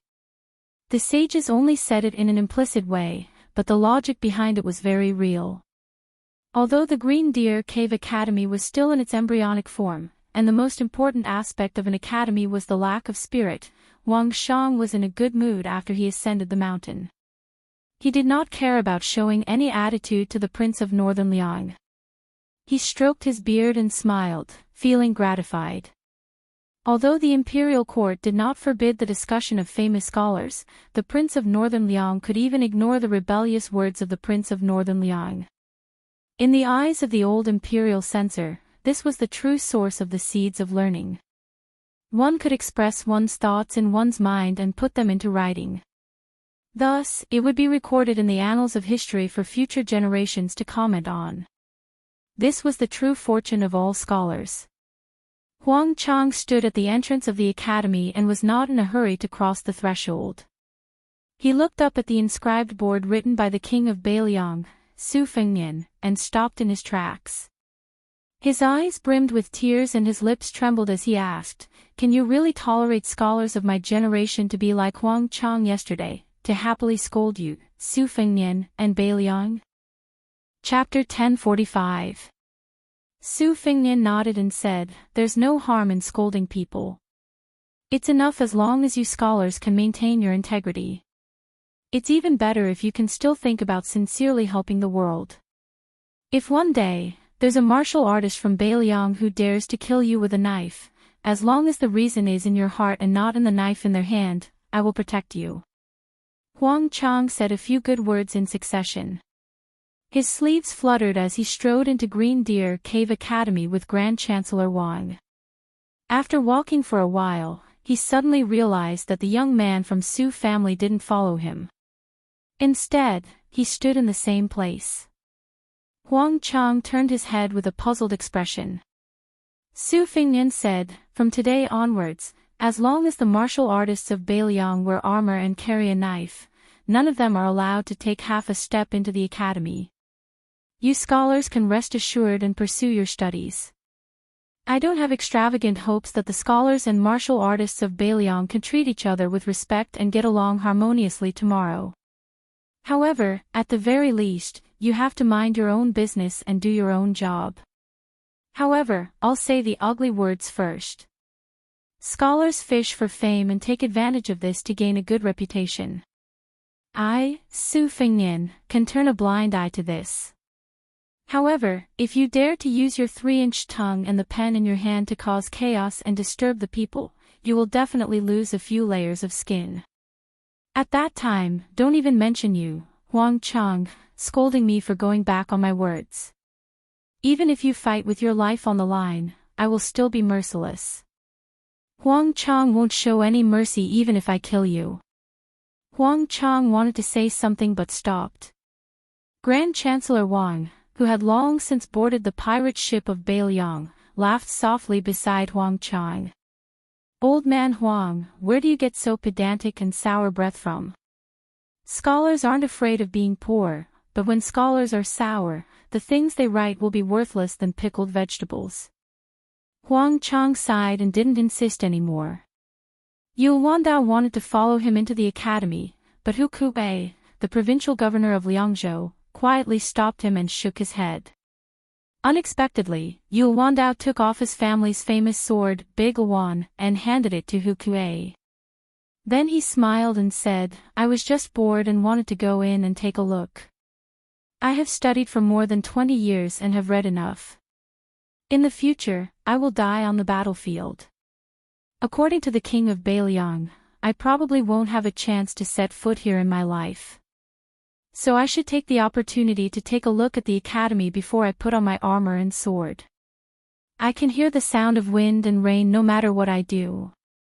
I can even hear the sound of horses' hooves and the sound of fighting. But I really won't have the chance to hear the sound of the academy's study that I've been familiar with since I was young." Su Fengnian looked at the back of the young man who was about the same age as him. He took the saber from Hu Kuei's hand. He didn't unsheath the saber, only flicking the scabbard with his finger. He asked with a smile, "You're called the Wan Saber?" The young man who was called Yu family is proud again, after Chao Chongqing in Guangling Road turned around and said with a smile, "Yes." The young vassal king who had been giving people a gloomy impression these days chuckled and said, "Even if you are a spy of Liang, Beiliang will be willing to accept you because of your appearance." Yu Wandao looked sad and said, "I'm not a girl who hasn't been married yet. The king of Beiliang judges me by my appearance. I really can't be happy." Su Fingnian returned the big Luan saber to Hu Kuei and then waved his hand with a smile, indicating that Yu Wandao should enter the academy. After Yu Wandao leisurely walked into the Green Deer Cave Academy, Su Fingnian turned around and walked to the fence of the square in front of the academy. He waved at Wang Peifong. This Yuzhou provincial governor was a real literati, but he didn't enter the academy. The people outside were all real generals, so Wang Peifong felt a bit awkward. In the past, Governor Wang was afraid, but he was afraid that Su Fingnian was the eldest son of General Su Shao. He was afraid that this young man would definitely inherit the throne. Even if Su Fingnian succeeded in taking the throne, Wang Peifong believed that he still had some pride as a scholar when facing the new king of Liang as a subject. Unfortunately, he didn't have any spirit left after seeing the new king of Liang kill people in Yuzhou. Wang Peifong carefully stood behind the new king of Liang. Su Fingnian looked into the distance. Switch positions with Hu Kuei. The provincial governor of Liangzhou has always been half a level higher than the provincial governor of Yuzhou. You, Wang Peifong, have been promoted and become rich in the eyes of outsiders. But you and Hu Kuei, who has been demoted in name, you know how important you two are in this king's heart. Sweat appeared on Wang Peifong's forehead. He bent down and said in a small voice, "This lowly official understands." Su Fingnian made a sound of acknowledgement. Go to the academy. Wang Peifong hurriedly turned and jogged into the academy. Su Fingnian's eyelids jumped. He shifted his gaze slightly and looked at the foot of the mountain. A moment later, he said to Hu Kuei, "Hu Kuei, you are a general and know that a place like Yuzhou is not like Lingzhou where Li Gongda is in charge. This place is pretty much hopeless, and there are generals everywhere. These people are used to using their fists and knives to reason with. It is useless to talk to them until you break your tongue. Now it will depend on your ability." Hu Kuei, who had experienced ups and downs, nodded heavily. He did not say anything heroic. Su Fingnian continued, "Lu Dian, you will go to the border of Liangzhou tomorrow and assist Yuan Zuozong. This king knows that you are the most aggrieved this time." The deputy general of Yuzhou, Lu Dian, lowered his head and cupped his fists. This lowly general obeys. This lowly general is a rough man. I don't know how to say nice things. I am only willing to die for Beiliang. Su Fingnian turned around and stared at Huang Fuxi. You are still the general of Yuzhou. In fact, what you said in the restaurant that day was not wrong. But there are some things that are not right or wrong. This king is not the same as you and Hu Kuei. There is no need to talk nonsense. I have said everything that needs to be said since you are the general of Yuzhou. But there is one thing that you should understand. This king is no longer the Jianghu man who has to be restrained in everything he does. In Beiliang, if this king does not give you face, who will? Who dares? Huang Fujin, who had been acting like a dog with his tail between his legs in front of Su Fingnian all this time, chuckled for the first time. With these words, even if Huang Fujin were to be fried in a frying pan 100 times, I would have earned back my capital. Su Fingnian did not reveal anything. He went down the mountain alone in the slanting wind and drizzling rain. He went to meet the two people climbing the mountain. The old eunuch, Zhao Siku, who had traveled thousands of li from the south of the capital to Beiliang. Even the mountain opening talisman had peeled off the high tree dew at the beginning of the climb. Su Fingnian knew that this meeting was truly a matter of life and death. But only by passing this hurdle could Su Fingnian face the Beimang Iron Cavalry without any distracting thoughts. Only then would he be able to make another trip to northern Mang alone in a situation that could not be any worse. The girl had unknowingly followed behind him.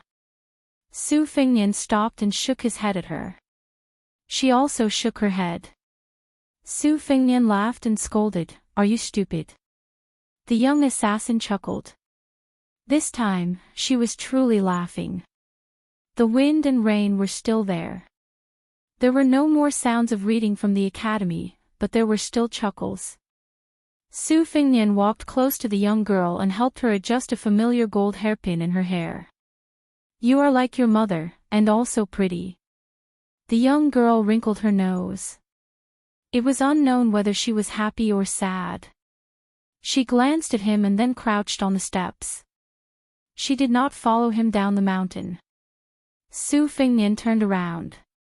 His hands pressed down on the spring thunder, and he resolutely went down the mountain with the soldiers crossing the river. Not far from the foot of the mountain, Gao Shulu grabbed the sleeve of the old Martin Temple of Great Peace City and threw him down the mountain. He floated back to the foot of the mountain. The old eunuch, whose body was extremely weak, was not harmed at all. Gao Shulu opened his arms and breathed in deeply. Then he lifted the wind and rain that had not yet fallen to the ground back up to the 9 heavens. At the same time, the two-sleeved snake rolled down the mountain. Chapter 1046. As far as Gao Shulu's eyes could see, it was like the Milky Way. The green sword chi that rolled down from the mountain rushed toward him. Gao Shulu's expression was calm. He put his hands behind his back and continued to climb the stairs instead of retreating. However, when his left foot stepped on the stone step, the green sword chi rushed toward him as soon as he lifted his right foot. Although Gao Shulu did not make any movements, the sword chi slid past him like a flood hitting a reef. However, his hair still fluttered violently. His right foot that was suspended in the air did not land on the stone step as expected. Instead, it retreated to a step lower than his left foot. Gao Shulu reached out his right hand and blocked some of the green sword chi. He held it in his palm and the sword chi lingered between his fingers. With one hand behind his back, Gao Shulu looked down and was slightly surprised as if he was an expert who saw something interesting.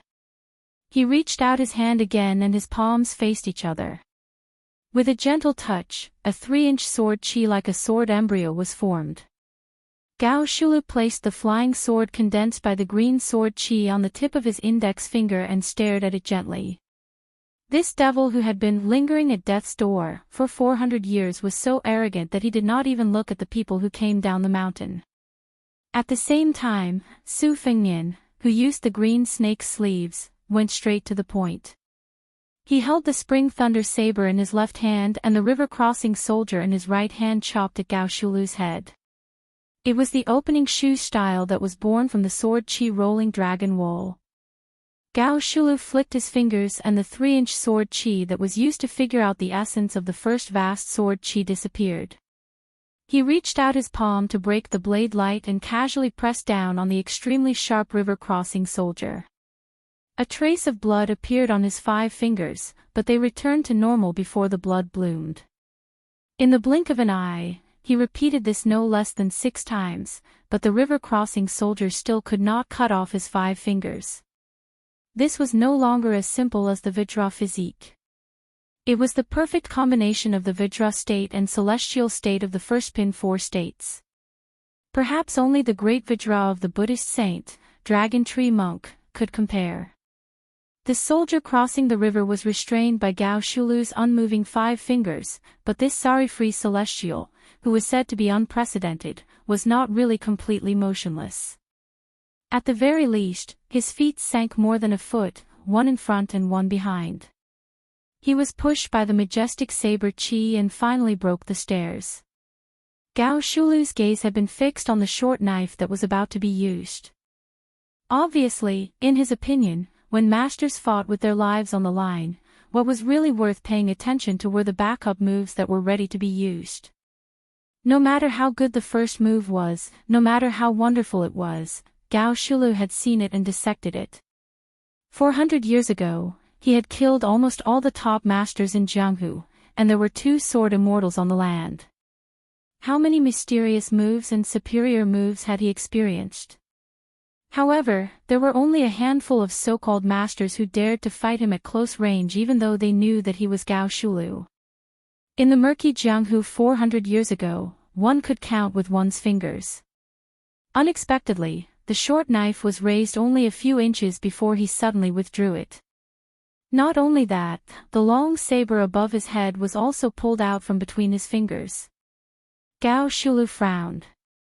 A fellow who dared to enter the astral travel state in front of him had a good start. How could he have run out of skills so quickly? Could it be that he was one of those half-baked martial artists who only knew 3 axes in Jianghu 400 years ago? If that was the case, what was so interesting about the Jianghu 400 years later? Was it worth it for him to strip off the mountain-splitting talisman and hope to fight with all his strength? Was it really better to go to the East Sea Martial Emperor city than to come to Beiliang? However, Gao Shulu, who was too lazy to take advantage of the situation to pursue him, smiled as soon as he frowned. Unknowingly, a few red ropes shaped like red snakes had appeared on the back of his hand. They were like weeds in the wilderness after the early spring rain, growing wildly. Not only that, the 9 smooth flying swords of the sword embryo buzzed and flew around him, forming a seemingly insurmountable thunder pool. Of course, in Gao Shulu's eyes, all of this was just a smokescreen. The real killing move was hidden in the blade that came down the mountain. The young man had been preparing for this blade since the green sword chi rolled down the mountain. Su Fengnian's figure retreated and swayed. He faced Gao Shulu and floated up the mountain in reverse. Step by step, he ascended the stairs in a leisurely and carefree manner. The spring thunder returned to its scabbard. When it returned to its scabbard, thunder rumbled in the distance. For the first time, Gao Shulu waved both of his sleeves at the same time. In an instant, he patted the ground 5 times in a row. He was so relaxed that he didn't look like he was trying to counter every move that came his way. Instead, he looked like a distinguished scholar who was casually giving advice. After a short while, 5 thunderous booms sounded on Green Deer Mountain. After Gao Shulu patted the thunder heart away, the sword formation retracted. Perhaps Gao Shulu was busy stripping off the red ropes on the back of his hand, but he didn't try to block it. Instead, he dodged it. He was no longer arrogant enough to ignore it. Su Fengnian stood on a high ground and held 2 of his fingers together to control the flying swords. Originally, after the sword embryo was fully developed, the flying swords would move according to the will of the spirit. Only when the sword embryo was fully developed would the flying swords move according to the will of the spirit. However, this time, Su Fengnian used his qi to control the flying swords. He was extraordinarily meticulous and careful. Gao Shulu didn't underestimate him either. Compared to how he dispelled the thunder heart just now, Gao Shulu paid the same amount of attention. Su Fengnian wasn't complacent at all. In terms of moves, the 2 methods were polar opposites. However, the results they pursued were exactly the same. Gu Jintang's Thunder Heart wanted to kill an Earth Immortal. On the other hand, Dong Tai's flying swords in the Eastern Sea was the out-of-body celestial Zhao Xuanzu from Mount Longhu. Su Fengnian went down the mountain and Gao Shulu went up the mountain. After the 2 met, Su Fengnian's welcoming ceremony was truly shocking. There was the old man with the sheepskin fur coat's green snake sleeves and the sword chi rolling dragon wall. There was also Gu Jintang's ultimate move, the Thunder Heart. There was also the invincible Earth Immortal Han Xingxuan's red rope and Dong Tai's flying swords. Su Fengnian and Gao Shulu didn't stand on ceremony at all. However, judging from the current situation, the tall demon was still quite polite. After dodging the flying swords that could kill a celestial, Gao Shulu didn't fly into a rage out of humiliation. Instead, she was a little lost in thought. She sighed softly and said, "In my opinion, all the martial arts in the world are nothing more than one's will. It's inevitable that the majority of experts will either be ambitious or short-tempered. This is especially true when it comes to the battle of sword chi and sword will. 100 years before I became famous, Ancestor Lu already had the distinction of sword art and sword art. It's not easy to have both sword will and sword will. Back in the day, Gao Momo was a master in the same Jianghu. In terms of swordsmanship, Gao Momo seemed to have lost to the 2 swordsmen whom Gao Momo had secretly learned from. Earlier, when Gao Momu's sword chi descended the mountain, he had the spirit of an ancestor who had surpassed him. Later, when the flying sword pierced the celestial aperture point, he had truly reached the peak of swordsmanship. May I ask, who are these two swordsmen? Are they still alive? Su Fengnian said calmly, one is called Li Chungang. He doesn't belong to any sect. It's a pity that he's already dead. The other is called Dong Tai. He came from the Wu family's sword tomb that the sword master killed for you. He's now out on the sea to visit immortals and hasn't returned yet. Gao Shulu smiled and said, it's not without reason that sword art can dominate the Wulin world. For thousands of years, the world's sword mountains have always been one peak higher than the other. There's never been a bad habit of worshipping the past and belittling the present. Gao Shulu suddenly turned to look outside the mountain. Your way of cultivating the blade intent is very rare. I've waited for so long. Is it about time? Su Fengnian smiled and tapped the spring thunder's handle with one hand. He stabbed the scabbard into the stone steps behind him. Not only that, he also stabbed the river-crossing soldier into the steps. Only the scabbard of the river-crossing soldier was left hanging on his waist. Su Fengnian had nothing to rely on, but his momentum suddenly rose. He looked down from above. The division of first class into 4 realms has been used for 400 years. Most of the people in Jianghu today don't know that it's actually from you, Gao Shulu. I'm very curious about what you think of the false realms. Gao Shulu had the magnanimity of a great master. Even if they were facing death, she still said straightforwardly, the false realms are not false. It's roughly equivalent to the Buddha's revealing and secret techniques. Tantric Buddhism has a shortcut to Buddhahood, but it's not available to everyone. The key lies in who's cultivating. Gao Shulu paused and smiled. Life is not satisfying.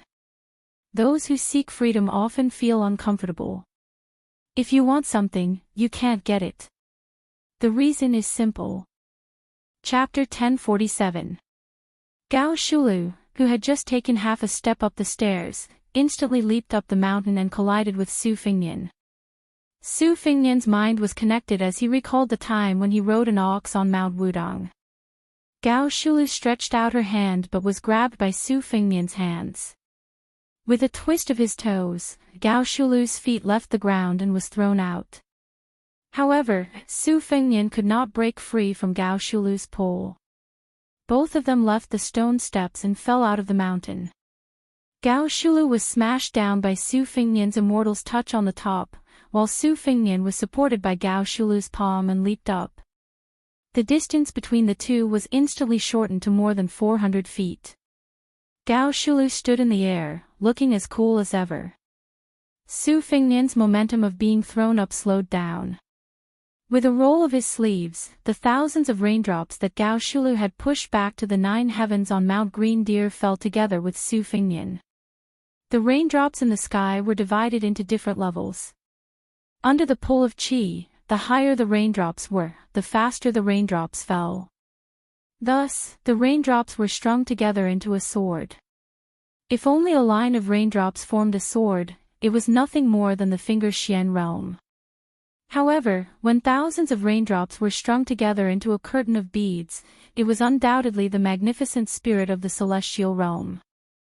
Not only that, Su Fengnian stretched out his hand and pulled the curtain of rain. The tip of the sword was pointed at the side of his hand. Following Su Fengnian's falling figure, it pointed at Gao Shulu, who was looking up with her hands behind her back. Borrowing the power of heaven and earth was often not up to oneself. This was also the reason why there were earth immortals above the celestial realm. The string of beads forming a sword referred to the Xian realm, the rain sword forming a curtain referred to the celestial realm, and the direction of the sword curtain referred to the worthy earth immortals. Previously, under Gao Shulu's celestial work, Green Deer Mountain no longer saw the gloomy scene of wind and rain, allowing Green Deer Mountain to monopolize the light. At this time, the sword screen covered the sky above, a dark mass, and the heavy rain destroyed the mountain. The people of the Green Deer Cave Academy did not hear the sound of the wind, nor did they hear the sound of raindrops hitting the eaves. They already thought it was too wonderful for words, and now they stopped flipping the books and whispering to each other. They walked out of the room together, and saw the sword aura tornado falling down the mountain rapidly. They were so shocked that they looked at each other in dismay, and all of them turned pale. Yul Wandao hurriedly ran out of the academy and stood beside the fence with Hu Kuei and Huang Fuqing. He raised his head to look at the young vassal king who was guiding the tornado in the sky. The young vassal king who was the proudest of the Guangling world was gone. Yul Wandao's heavens, earths and SSSS is. Gao Shulu twitched the corner of her mouth and yawned lazily. She was finally out of her body. Gao Shulu's body landed on the ground instantly. Gao Shulu, who should be called astral being, came to the ninth heaven above the rain curtain. The person on the ground raised a palm, and the person in the sky slapped down. You Su Fingnian have thousands of swords, but I, Gao Shulu, only have one sword. In front of this sword, is there any earth immortal? Is there any earth immortal sword? This was similar to Luo Yang's one-line sword of heaven and earth. Su Fingnian, who was temporarily at a disadvantage, was not afraid at all. He smiled gently. Do you really think that I have not seen the scenery above the ninth floor? Su Fingnian snapped his fingers. The thousands of raindrops lost their traction and fell down in disorder. He sat cross-legged in the sky with one hand supporting his cheek and closed his eyes. Gao Shulu, so what if you are a heaven and earth? I have been waiting for you to do this. Su Fingnian waved his hand gently, as if he was facing a desk. He pushed away the debris on the desk with one hand, and then he raised his arm 5 more times. It was exactly the same as his Xiao Yao Yu after the battle with Wang Xinji. He said softly, mountains, rivers, towers, grass, sun, moon, all living beings. Everyone, retreat. Between the two Gao Shulu, the heaven and earth was distorted. The rain swords were all smashed. But this chaos, after Su Fingnian said one sentence, it became a prophecy. The thousands of rain swords gathered again. Sword, come. The thousands of rain swords, only one sword was left. One sword became a talisman. The talisman sealed the mountain. 400 years ago, there was a talisman to open the mountain. 400 years later, there was a talisman to seal the mountain.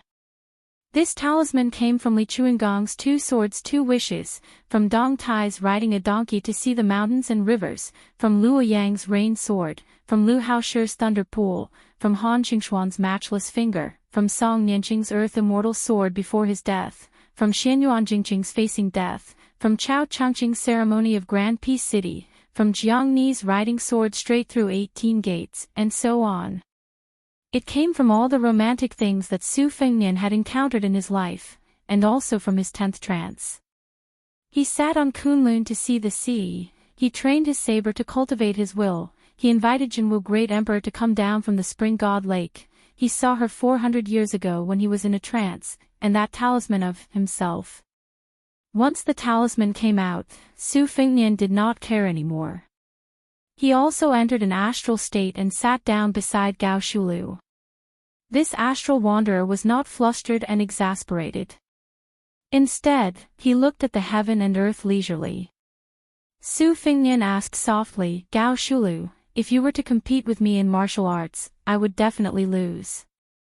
Why did you choose to compete in realms? Gao Shulu said indifferently, what's the point of a sure-win situation to me, Gao Shulu? 400 years ago, I had not tasted defeat. What's the point of having another battle after 400 years? Su Fingnian shook his head. Gao Shulu said calmly, when I was climbing the mountain, I only wanted to know if this generation's oblivion could really forget their worries. To be honest, I did not think highly of you before. If you could forget your worries, there would be no one in the world who would be worried. Back then, when I chose to enter Qi deviation to forget everything, those who did not know me would say what I wanted. Those who seemed to know me would say that I was worried. In fact, they only knew half of it. In these 400 years, you are probably the only one who truly knows me. Su Fingnian said slowly, you, Gao Shulu, were once a prince of the Defeng dynasty who was about to ascend the throne 400 years ago. It was just that you wanted to become an immortal and did not want to be the emperor of the human world. Then, you visited the ancestral court of Taoism, Wudong Mountain, and asked a question: what is the meaning of the word immortal? At that time, Ancestor Lu reincarnated and had not yet enlightened his orifices. You went to Longhu Mountain, but no one could explain it. Or rather, they only gave half of it. The word immortal has two meanings. Now, there are two mountains, Wudong and Longhu. The former explains half of the word immortal, while the latter explains half of the word mountain. Longhu Mountain wants to become an immortal, so they have to go up the mountain and be a mountain person. They want to become an immortal and ignore the matters below the mountain. Wudong Mountain inherited the will of Ancestor Lu. They cultivate on the mountain, but obtain the Tao below the mountain. They cultivate themselves and others, which is more in line with what you, Gao Shulu, want. Unfortunately, the Taoist priest on the mountain clearly had this intention, but he could not explain it. However, even if he did, it might not be to your liking. From your point of view, being an immortal does not forget being a human. Once you pass the gate of heaven and become an immortal, you are no longer a human. As an immortal, if you want to descend the mountain, you have to follow the fate of the world. How can you be called a free and unfettered heaven and earth? Therefore, what you want to be is a unique celestial being on the land, not a mountain person above the 9 heavens. Gao Shulu sighed, yes, the world is divided and united. What do I have to worry about? Su Fingnian smiled. Gao Shulu retracted her gaze. A swordsman returned from the sea, returning from a visit to an immortal. His sword pointed somewhere in the South China Sea. It should be the Dong Tai you mentioned. I want to ask one last question. What do you want? Su Fingnian folded his hands in his sleeves and said calmly, I don't want to think about the past and future lives. It's enough that I have no regrets in this life. Gao Shulu said with slight regret, the Jianghu after 400 years is so interesting. It's a pity that the will that supported my body and soul for 400 years is an arrow at the end of its flight. 400 years ago, the Defeng dynasty almost unified the world, but the barbarians from the north destroyed the capital. How about it? Su Fingnian nodded, I was waiting for you to say that. Su Fingnian flicked his finger and unlocked the talisman that sealed the mountain. Gao Shulu on the ground leaped up and merged with Gao Shulu in the sky. Su Fingnian also came back to his senses after the 11th time he was in a trance. Gao Shulu stood up and looked back at the world. She smiled and walked towards Su Fingnian. 400 years ago, Gao Shulu, who was truly the leader of the entire Jianghu, brushed past Su Fingnian and disappeared just like that. She came without worries and left without worries. I already know life and death and am not afraid of death. Why should I fear death? I have already attained immortality and am not in love with it. Why should I tempt it with immortality? At this moment, thunder rumbled and purple clouds formed. Lightning flashed and thunder rumbled. Above Green Deer Mountain, there was a shocking scene of an impending calamity. There seemed to be celestial beings riding celestial dragons in the clouds and mist. They came out of the lightning and wanted to enforce justice on behalf of the heavens. Su Fingnian slowly raised his head, the corners of his mouth curling up into a sneer. Behind him, a snow-white giant python condensed from fate energy coiled up. It had 9 claws and opened its mouth big enough to swallow a mountain, roaring at the sky. Then, there was no more. Because soon, the world became completely silent. Chapter 1048. The old eunuch had never practiced martial arts, but the imperial palace of Great Peace City never lacked experts. The old man was also one of the top Jiao temple eunuchs. He was knowledgeable and had some insight. The old man inhaled sharply as he watched the immortals fight on the mountain. The wind and rain at the end of spring in Beiliang were especially bone-chilling. Zhao Siku found it even more difficult to endure, especially when the old man saw the slender figure slowly walk down the mountain. Each step seemed to step on his already heavy heart. He felt his teeth hurt. When the young man with the blade walked to the foot of the mountain, old Jiao Temple jogged forward with a tragic feeling of dying early and reincarnating. He was about to say a few words of flattery. He did not expect that this king of Beiliang would not hit a smiling person. It would be good to have an easy death under his hands. Unexpectedly, the other person waved his hand and spoke first. This king thanks old Mr. Zhao on behalf of Beiliang. Our place is not as prosperous as Great Peace City, but this king can give old Mr. a place to rest in his old age. Zhao Siku stilled. He heard the person who had come close continue to say with a smile, the Su family owes Xiao Chongling too much, but they cannot repay him. Since old Mr. is an old friend of Zhao Yongkai of Beiliang, and you risked your life for Beiliang and did not disappoint this king's master, old Mr., do not worry.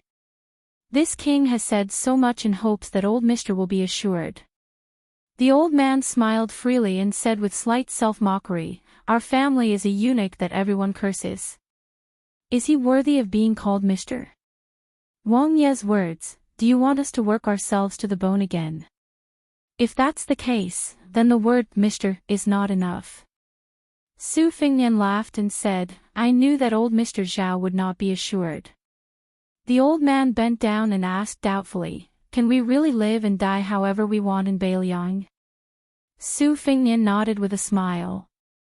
Zhao Siku sighed heavily and looked up at the top of Green Deer Mountain that had become calm. He said softly with the unique sharp voice of a eunuch, since your highness is kind, then I will be bold to say something disgraceful. Back then, the young master favored Qin Jibao. After all, the soldier immortal in white did not control Beiliang. We can't say that the young master misjudged him. But if the young master could live until today, he probably wouldn't be too angry. Su Fingnian shook his head and said, if Xiao Chongling does not die, this king will have nothing to do with Beiliang.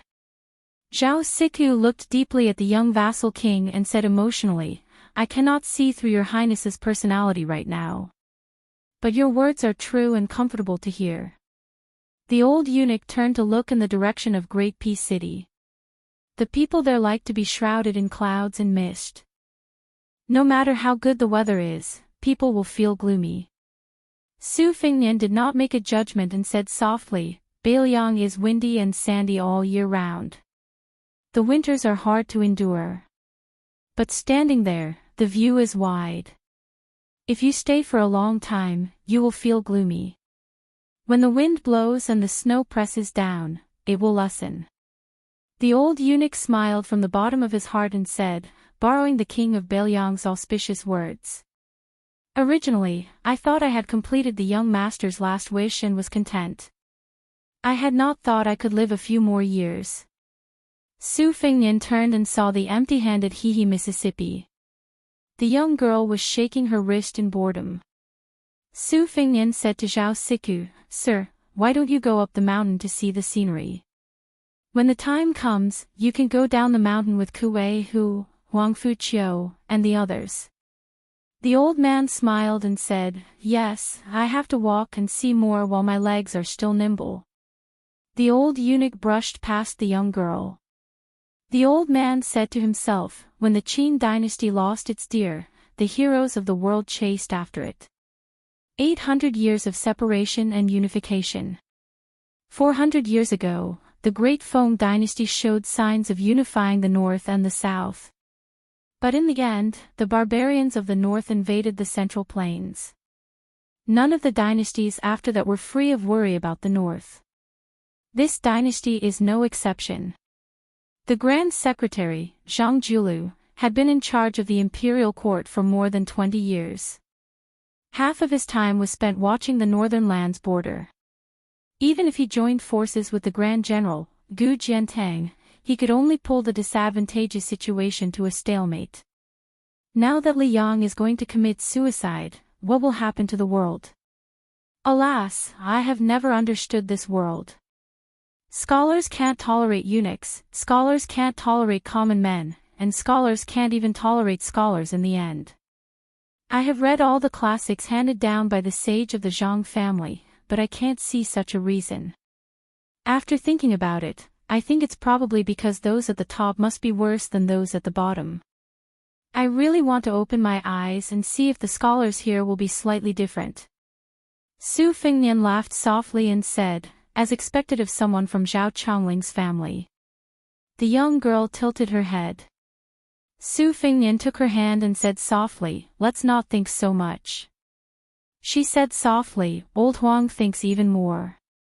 Chapter 1049. Su Fengnian pulled her into the carriage parked at the foot of the mountain. Su Yanbing, who had not acted from beginning to end, studied Su Fengnian. The two nodded without speaking. Su Fengnian was finally able to catch his breath. He said casually to the young girl, for a strategist, the size of one's weapon is one thing, and one's position is another. Yuan Benqi's ranking among the strategists of the spring and autumn period has always been higher than my master Li Yishan, Yang Kai Zhao Chongling, and Nailan Yusi behind the king of Yen. In reality, it may not be that Benqi's talent is higher than the others, but his position means that he has more room to plan, and he can hold more things in his hands. This is like a housewife who has enough firewood, rice, oil, and salt.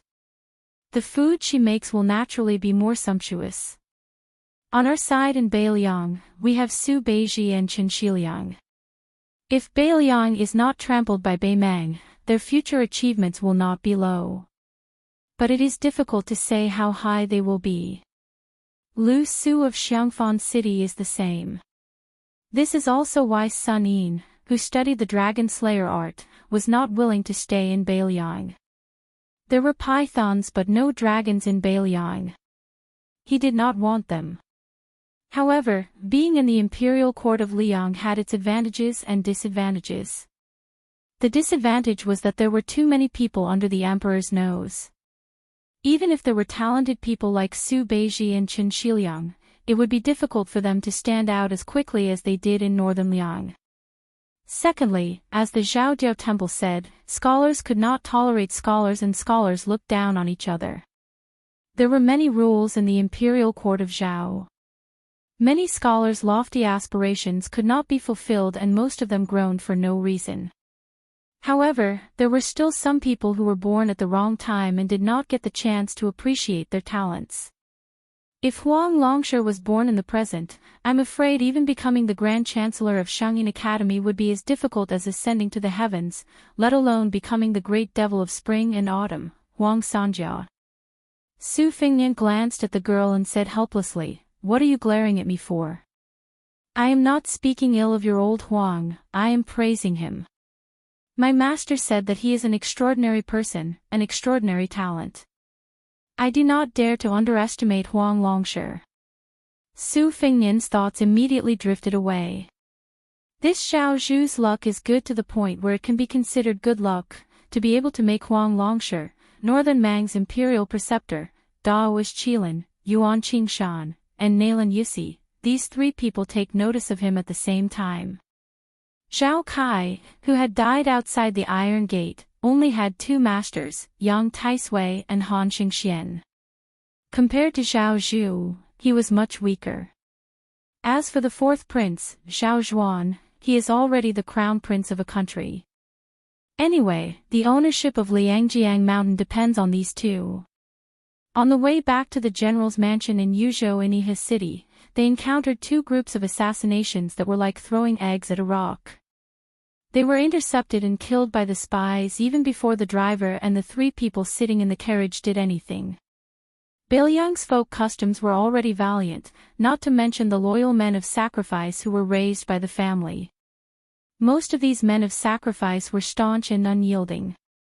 They did not regard other people's lives as valuable playthings, and even did not regard their own lives as valuable. They all believed that if you raised me for 10 or 20 years, I would repay you with my life.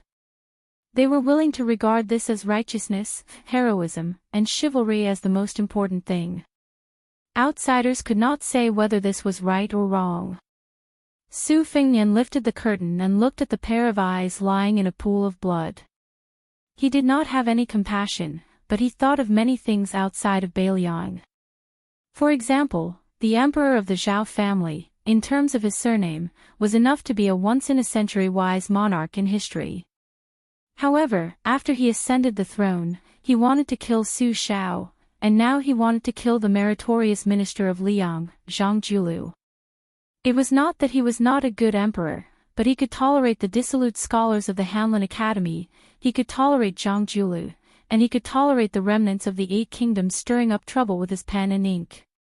As the emperor of the world, he must have his own difficulties. No matter how hard he was willing to work day and night for the common people, he still had to consider the gains and losses of the Zhao family first. Zhang Julu could, regardless of his own gains and losses, open the door for the poor scholars in the world to advance. It could even be said that Bai Yan did not only exchange one person's death for the 4,000 rooms of the 6 ministries, but also for the poor scholars to have a foothold in the imperial court. Coincidentally, the emperor of the Zhao family was not a short-sighted person. Even if in the next 100 years, the poor scholars could still scrupulously abide by the etiquette of monarch and minister, wholeheartedly working for the emperor, but 200 years later, would they still be able to do so? If in the imperial court, everybody was like Zhang Julu, taking care of both the Zhao family and the world, or even prioritizing the common people over the emperor, so much so that they only cared about the world and ignored the Zhao family, when this door was opened, who could close it? This was not an exaggeration to scare people. The poor scholars were not as good as the rich and powerful children, they had this and that kind of rules. The rich and powerful children were used to wearing good shoes, so they were reluctant to take them off. However, the poor scholars were barefooted. If they did not care, they had talent and learning, so who didn't help them? So much so that they might as well sit on the dragon chair themselves. Therefore, the emperor of the Zhao family killing Zhang Julu was indeed killing the #1 meritorious minister of the Liang dynasty, but it was also an act of helplessness to close the door that was wide open. Master Li Shan could see these things, and so could Huang Longshi and Yuan Benqi. Zhang Julu himself was even more so. As for whether it was good or bad, Su Fengnian was not the emperor, so he did not have to worry about it. Su Fengnian muttered to himself, with Yu Zhou in such a mess, the people of Liang should think that a mouse carrying a knife is a bully in its nest. I just happen to need some time to rest. Yes, I do need to recuperate. The young girl stretched out a hand, staring straight at Su Fengnian, whose gray hair was turning darker. Su Fengnian smiled and shook his head. The young girl bent a finger, her eyes inquiring. 4. Su Fengnian still shook his head. She slowly bent another finger. Su Fengnian continued to shake his head. When she was about to close her 2 fingers, Su Fengnian smiled and said, I haven't fought Tuoba Bodhisattva, so it's hard to say who will be second or third. The young girl was in high spirits. Su Fengnian said softly, but as long as Wang Xianji is alive, it doesn't matter whether it's second or third, or if it's the bottom 10. The young girl stretched out her finger and rubbed the indistinct purple gold eye on Su Fengnian's forehead. It was not quite like the golden color of sunflowers in summer or autumn, but she still liked it. When she was young, apart from the man who only knew how to gamble and never be a father, there was only her and her mother, as well as the golden sunflowers in the field. Those strange men brought home by that man had also once defiled her mother in the field. She only dared to hide in the distance. Every time her mother put on her clothes, tidied her hair, and walked out of the field, she would find her daughter, who did not even dare to cry. She would gently smile at her daughter, and then hand her a sunflower she picked, and go home together. Later, her mother died, and she could only look after those sunflowers alone. Chapter 1050. Yuzhou was in turmoil, and Iha River was the center of the turbulence. In this tragedy, only in Iha City, there were 24 families and more than 40 families. No less than 700 people were killed on the spot in Iha City. Most of the people who survived were sent to the border. According to the continuous reports of the spies, the turf lords, who had wisely chosen to protect themselves, did not have much resentment now. The reason was very simple. After people died, they gained more territory. Other than the northern Liang who took away most of the profits, the leftovers were also quite considerable. These were all taken over by the fence-sitters like them. The retainers and servants who gave them food and money, the maids and maidservants from other families whom they coveted, and the precious calligraphy and paintings that were sold cheaply, were all real benefits. After Su Fingnian entered the city, he lifted the curtain and looked out several times. He could see many cold eyes, numbness, hatred, fear, hatred, and so on. When Su Fingnian returned to the general's mansion, Song Yan and Wang Shihua had not returned yet. The two senior officials of Lingzhou who were temporarily transferred to Yuzhou did not directly intervene in the specific affairs of Iha River. Instead, it was mostly managed by General Wang Fujin and Provincial Governor Wang Peifang. Su Fingnian did not know how these two political rivals could get together. At that time, he made up his mind to bring them to Yuzhou. He intended to let Song Yan serve as an assistant to the new provincial governor Hu Kuei, who was a military general. It was not that he did not trust Hu Kuei, who had made outstanding contributions as the provincial governor of Liangzhou, but that in the future, the four provinces of Beiliang would complement each other and balance each other. This trend was not limited to the positions of general and provincial governor on the surface. As for Wang Shihua, who was outstanding in literary knowledge in Beiliang, it was a bit like the auspicious event in Yuzhou where there were endless bloody storms. Moreover, the Green Deer Cave Academy also needed a literary expert to hold the fort. Everything was difficult at the beginning. It was impossible to stuff all scholars into the officialdom of Beiliang at once. This was a relatively gradual process. Moreover, there were many scholars who were just there to make up the numbers. Su Fingnian sat in Huang Fujin's unusually simple study. There were not many books, and even the decorations were lacking. It was a dull and gloomy room, which was indeed similar to Huang Fujin's character. Su Fingnian was flipping through a mediocre physiognomy book. Without raising his head, he said, "Come in." The person who entered the room was surnamed Liu, the head of the spies in Iha City. He reported to the king of Beiliang what he had seen and heard today, which were all bits and pieces of the conversation between Song Yan and Wang Shihua. It turned out that after witnessing the bloodshed in Yuzhou and learning of the cause of the matter, the two of them had no objection to the punishment of the Huang family of Iha. However, they had a serious disagreement over the matter of the restaurant's property being confiscated. Wang Shihua insisted that the 65 storytellers, regardless of whether they were commoners or tyrants, did not deserve such a heavy punishment from the king of Beiliang. On the other hand, Song Yan, who had always advocated legalism, believed that everyone deserved to be punished. The two of them had rushed to Yuzhou. Originally, as expected, Song Yan would assume the position of Yuzhou's prime minister, while Wang Shihua would be in charge of the provincial administration. The two of them could not come to an agreement, so they made a bet. If Wang Shihua won, the two of them would exchange positions. Song Yan, on the other hand, said that he would definitely win and that his position would remain the same. However, when Wang Shihua saw him in the future, Song Yan would have to pay respects to his superior. Upon hearing this, Su Fengnian put down the book and said with a smile, "The two of you are really leisurely and elegant. Don't tell me you investigated the 65 people one by one." Spy Liu said softly, "That's not the case. Wang Shihua only picked 3 people." Su Fengnian nodded and said, "A scholar's spirit is because he is afraid of winning an unfair battle. Go on, tell me which 3 people he picked." The unremarkable Iha spy said respectfully, "They are Chao Xing, a disciple of the Chao family of Iha, Qi Fengnian, the shopkeeper of Qiji Silk Store, and Han Laikai, a villager. Among the three, Chao Xing is a regular customer of Jingyi Xian restaurant, while the Chao family is a low-ranking family of Iha. Qi Fengnian is a live-in son-in-law and has a good reputation in Iha West Street. Han Laikai, on the other hand, pretended to enter the restaurant to buy wine. In fact, he was embarrassingly short of money, so he hid in the back and took the opportunity to listen to the storytellers. Regarding these matters, Song Yan and Wang Shihua carefully went through the files after the bet. Wang Shihua picked 3 people within the time it takes for a stick of incense to burn, and Song Yan nodded in approval. Su Fengnian stood up and said, Wang Shihua believes that the human heart is good and that everyone has a compassionate heart.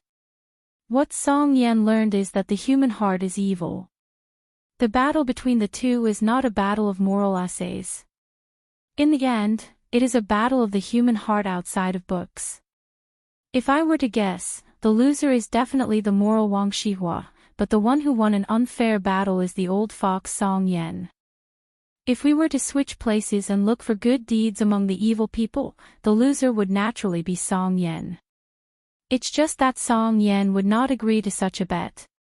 The spy leader surnamed Lu hesitated for a moment, but he still gathered his courage and said, in my humble opinion, Song Yan did not win an unfair battle. Apart from Chao Xing's 2 murder cases, the rich merchant Qi Fengnian and the villager Han Laikai, according to the law, should be imprisoned. Su Fengnian shook his hand. In a place like Beiliang, chivalry is strong, but chivalry is not necessarily strong. It is easy to commit crimes, but difficult to not commit crimes. The spy was silent. Su Fengnian smiled and said, this time, there are many clans in Iha City who are busy fishing for profits. Lu Jingxing, why don't you seize some gold and silver from their hands and treat it as a reward for your brothers? There is no reason for you to work hard and stare at them while those who don't work hard to take advantage of you. I think they won't dare to not open their mouths and spit out some fat meat. However, this king will tell you in advance that this is just a special case, not a new rule for you to do things in the future. Lu Jingxing grinned and laughed. He still didn't have the slightest craftiness of an outsider's impression of a shrewd spy. Instead, he became more and more honest. He didn't look like a cold spy who called Song Yan Wang Shihua by his name. Su Fengnian continued to pick up the book, and Lu Jingxing tactfully said goodbye. When he crossed the threshold and gently closed the door, he caught a glimpse of a little girl from the corner of his eye. From beginning to end, Lu Jingxing didn't notice such a girl. She had a golden hairpin on her head and was squatting beside a blue and white porcelain vase that was half the height of a person. She was looking at Lu Jingxing. Lu Jingxing quickly retracted his gaze, lowered his head, and completely closed the door. Not long after Lu Jingxing left, Song Yan, who was temporarily the guest of Lingzhou, knocked on the door and entered. Su Fengnian held the book and pointed to the chair opposite the table. Song Yan sat down calmly. Su Fengnian joked, "Our Wang Gongchao really fell into your trap." Chapter 1051. Song Yan wasn't surprised that spies found out about what happened today. During this period of time, spies were everywhere in Iha City. Along with the fact that he and Wang Shihua were eye-catching, it was expected. Song Yan said helplessly, Wang Shihua was one of the more flexible civil servants in Beiliang. If this is the case, one can see that the governance of Beiliang is still a long way off. Su Fengnian smiled towards the girl, "Please bring 2 jugs of wine over." The girl left silently and brought 2 jugs of green ant wine back. Su Fengnian and Song Yan each had a jug. Su Fengnian said emotionally, "In the past, I knew that it wasn't easy to be the head of the family. However, only after sitting in this position can one understand how difficult it is to be the head of the family. You have to fight with people, evil people like the Iha River Huang family and good people like Huang Shang and Wang Shihua. You have to fight with the heavens. In the past, listening to the rain and appreciating the snow was a joyous thing. Now, you have to consider the harvest of your territory. I have a stack of secret letters to deal with. Some say that the butler Song Tonglu colluded with officials to alter his nephew's works. The children of the Liu family took farmland and were exposed. There was also a senior of the Liu family who spent a lot of money to buy a painting, but it turned out to be fake. He couldn't return it and wanted to cause trouble. A master drank wine in Liangzhou and got jealous of the general's son Jingfeng. The latter called for people to gang up on him and the former tried to kill him. Both of them weren't good people. Logically speaking, it would be better to kill both of them. There was even a rumor that the youngest son of the deputy commander of the infantry, Wei Taizhan, brought along his belongings and moved to the neighboring Hezhou. Just the illegal gold and silver alone filled 16 large chests, which were detained by the soldiers patrolling the border.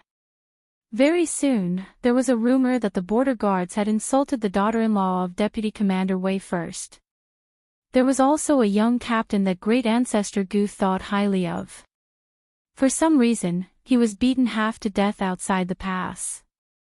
Song Yan said calmly, "As long as one has a family, there will be conflicts. There are even gaps between father and son and wife, much less such a big Beiliang." Su Fingyan smiled and said, "From now on, all the major and minor government affairs in Yu province will be handed over to you, Kuei Hu, and Huang Fuqiong. Administrator has been fighting for you, saying that you have the power of magic but have no place to use it. He hopes that you can be of some use after moving to Yuzhou." Song Yan nodded and said, "It's only right that I do my best." Su Fingyan didn't pick up the wine jug that still had more than half of it left. He stood up and walked out of the study with Song Yan. After Song Yan left, Su Fingyan found Wang Shihua, who was temporarily staying in a side courtyard of the general's official residence. He told him that he was going to meet someone. Wang Shihua was confused and followed him out of the residence. He sat in the carriage and left Ihe city to the outskirts. There was an irrigation ditch here that nurtured a lush reed field. The land in Beiliang was poor, so the reeds that were quite useful had all become priceless grass. Near the reed field, there were several small villages near the river. The breeze was cool and the spring sunshine was warm. Walking on the narrow mud road, the air was filled with the fragrance of green reeds. There were groups of 3 to 5 village children picking tender buds. Su Fingyan and Wang Shihua slowly came to a small ferry by the river. The clumps of reeds nestled together gracefully. It was a rare, tender and charming scenery in Beiliang. Su Fingyan had an empty stem of green reeds in his hand, which looked like a rough reed flute. Su Fingyan sat on the cobblestone ferry and blew the reed pipe, whimpering faintly. Wang Shihua didn't sit down. Instead, he stood on the riverside and thought that the young lord might be dissatisfied with why he made that bet with Song Yan and questioned his action in Yuzhou province. However, considering that Wang Shihua was half his trusted subordinate, he didn't punish Wang Shihua in the usual officialdom. Su Fingyan stopped playing the reed flute, raised his head, and pointed to the northeast. "There's a poor scholar from Beiliang who has been in the capital for 7 years and finally made a name for himself. The year before last, he had already become the daily assistant of the emperor's close minister. Last year, he became the physician of the meritorious service department. He assisted the Minister of Personnel Ministry Zhao Yuling and the Crown Minister Yin Mao Chen to preside over the capital assessment. This year, he will participate in the assessment of the local 4th-grade officials in Liang. In the early spring, he and Crown Prince Xiao Zhuan made a private visit to the south. After returning to the capital, they got married. On the wedding night, there were big red candles and a red veil. The woman surnamed Xiao was a noble. This scholar was destined to have a meteoric rise in the future. Even becoming a minister was just around the corner. In the past 7 years, there were only 2 secret letters sent to Beiliang. One was about the crown prince, and the other was about the Zhao emperor's health. This scholar, who had made great contributions to Beiliang, only wrote 2 words at the end of the 2 letters and asked Beiliang to pass the message to one person. Su Fingnian paused for a moment and said flatly, "Don't miss. Don't wait." Wang Shihua sighed. Su Fingnian continued slowly, "Before this scholar achieved meteoric success, there was a spy here, Xiao Go, who had been keeping an eye on him for many years. Therefore, even if it was just 2 simple words, the person who missed and waited for still did not know." Wang Shihua asked softly, "That infatuated woman is still waiting?" Su Fingnian nodded and patted the stone at the ferry. Back then, she sent the scholar to the capital to take the imperial examinations here. She did not marry, but if she missed him, she would come here to wait. That was because he had promised her that he would return home to marry her, regardless of whether he could pass the imperial examinations or not. Wang Shihua sighed from the bottom of his heart. Such a scholar, such a woman, should have been married. It would not be excessive even if the king of Beiliang personally presided over their marriage. Su Fingnian turned a deaf ear and said, "After the end of last year, the woman stopped waiting at the ferry." Wang Shihua was stunned. Su Fingnian threw the hollow reed into the water. Without turning his head, he stretched out his finger and pointed to a place far away from Wang Shihua. "She died in the reed marsh and was buried there." Su Fingnian put his hands into his sleeves. "I came to Yuzhou, to the Yi River, to kill people. You, Wang Shihua, said in your heart that I killed the innocent. I thought that no matter how innocent those nobles were, they were not as innocent as this woman. Moreover, such a woman, such a tragedy, could not be counted in Yuzhou. You scholars keep saying that you wholeheartedly want the world to be peaceful. I, Su Fingnian, feel that world peace is too far away. Since peace is so close, I have to do it well first." Wang Shihua's face was pale. Su Fingnian stood up, shook his sleeves, and bowed to a small grave in the reed marsh. He turned and left, leaving Wang Shihua sitting on the ground dejectedly. Su Fingnian said in a deep voice, "You were lucky to be born as a human, but you did not treat others as human. Since you are not a human, this king will kill anyone he sees in Beiliang." More than 100 Yuzhou men of sacrifice appeared in the reed marsh. They thought that they had seized the opportunity to kill this lone king of vassals on the spot. Su Fingnian put his hands behind his back and, in one breath, dismembered the 100 men. Chapter 1052. Because Yanji County in Yuzhou was close to the border and was a little far from Iha City, it was involved in some disasters. Compared to the bloody rivers in the hinterland of Yuzhou, it could almost be called a paradise. However, there were still some disciples who were implicated and lost their official titles. Therefore, scholars from other places constantly poured into this county with official documents and occupied various positions in the yamen. Most of these scholars who had just entered the Dragon Gate had official seals from the provincial governor's mansion and letters of recommendation from literary bigwigs like Huang Chang. Over the past 10 days, the Yanji County's county governor, Hong Shandong, had been busy receiving and sending people off. It was just the beginning of summer, but he had already drunk many pots of calming fire tea. He was afraid that he would neglect any unknown bigwig who had a backer. Now, it was obvious that Wang Chongwen of New Liang was suppressing his military force. Weren't those people who started a massacre in Yuzhou all martial artists? Hong Shandong didn't dare to put on airs at this critical moment. There were 7 counties in Yanji County, but there was only one upper county. According to the law of Liang, only a county with a yield of 100,000 dan of grain was considered an upper county. In Beiliang, half of the county's grain was already considered a top county. This time, the scholars who entered this county as officials were 1 county magistrate, 3 county deputy ministers, 6 county secretaries, and 1 county lieutenant. Fortunately, they all held positions in the middle and lower counties, so they didn't stab the county governor in the heart. It was human nature for a new official to visit a county magistrate, Hong Shandong, and it was also a rule. However, there was still one county secretary and one county lieutenant who didn't show up. Perhaps it was because of their scholarly character that they directly went to the local magistrate. Hong Shandong, who was originally a scholar, was too lazy to care about this kind of red tape. He was content to have a muddled peace in his county. Bishan County was a barren county in the middle of nowhere. It only had the air of being the largest county in Yanji County.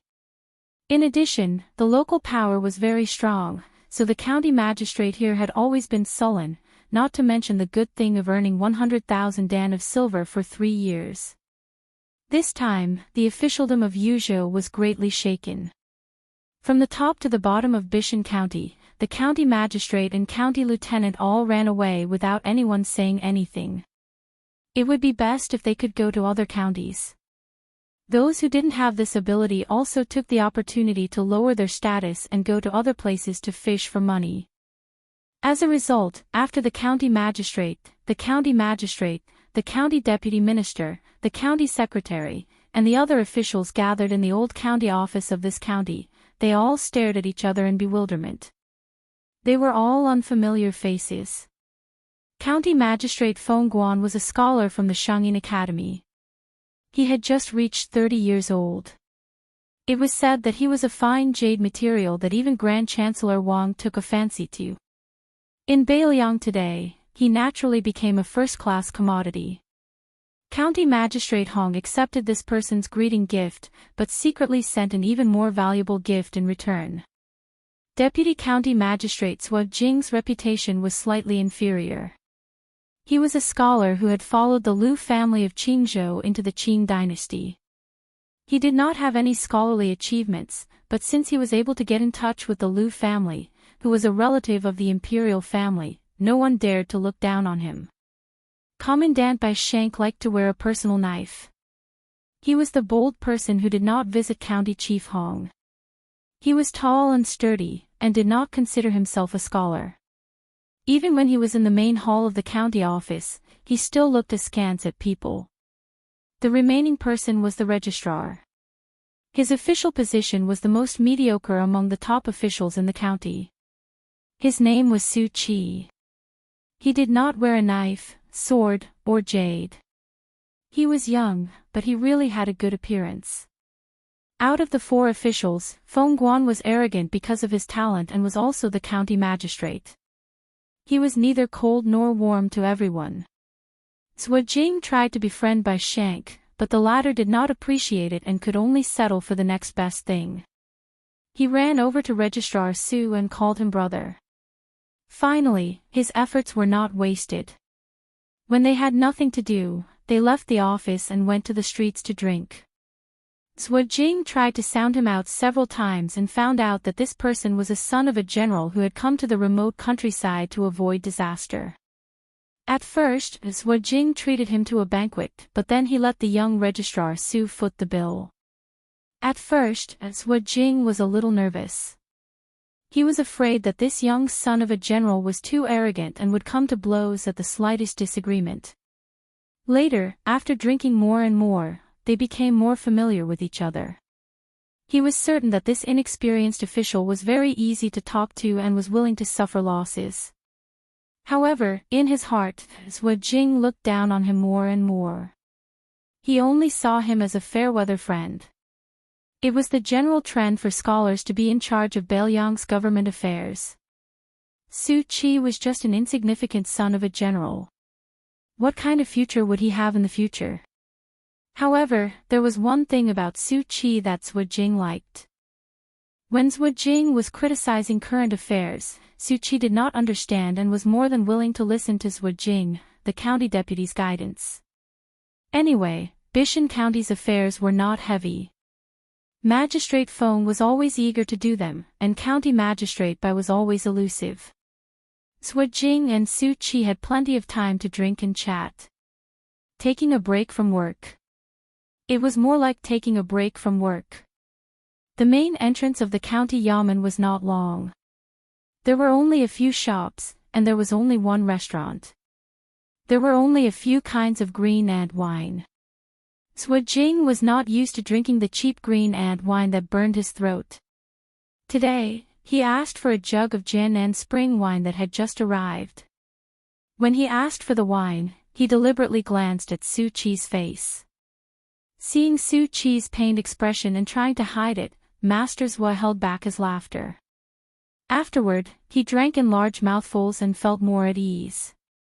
As he drank the good wine to satisfy his craving, Zhua Jing felt a heroic spirit fill his chest, rushing straight to his teeth. He had only finished one cup when Su Qi tactfully reached out to refill his cup. Sir Zhua picked up the wine cup.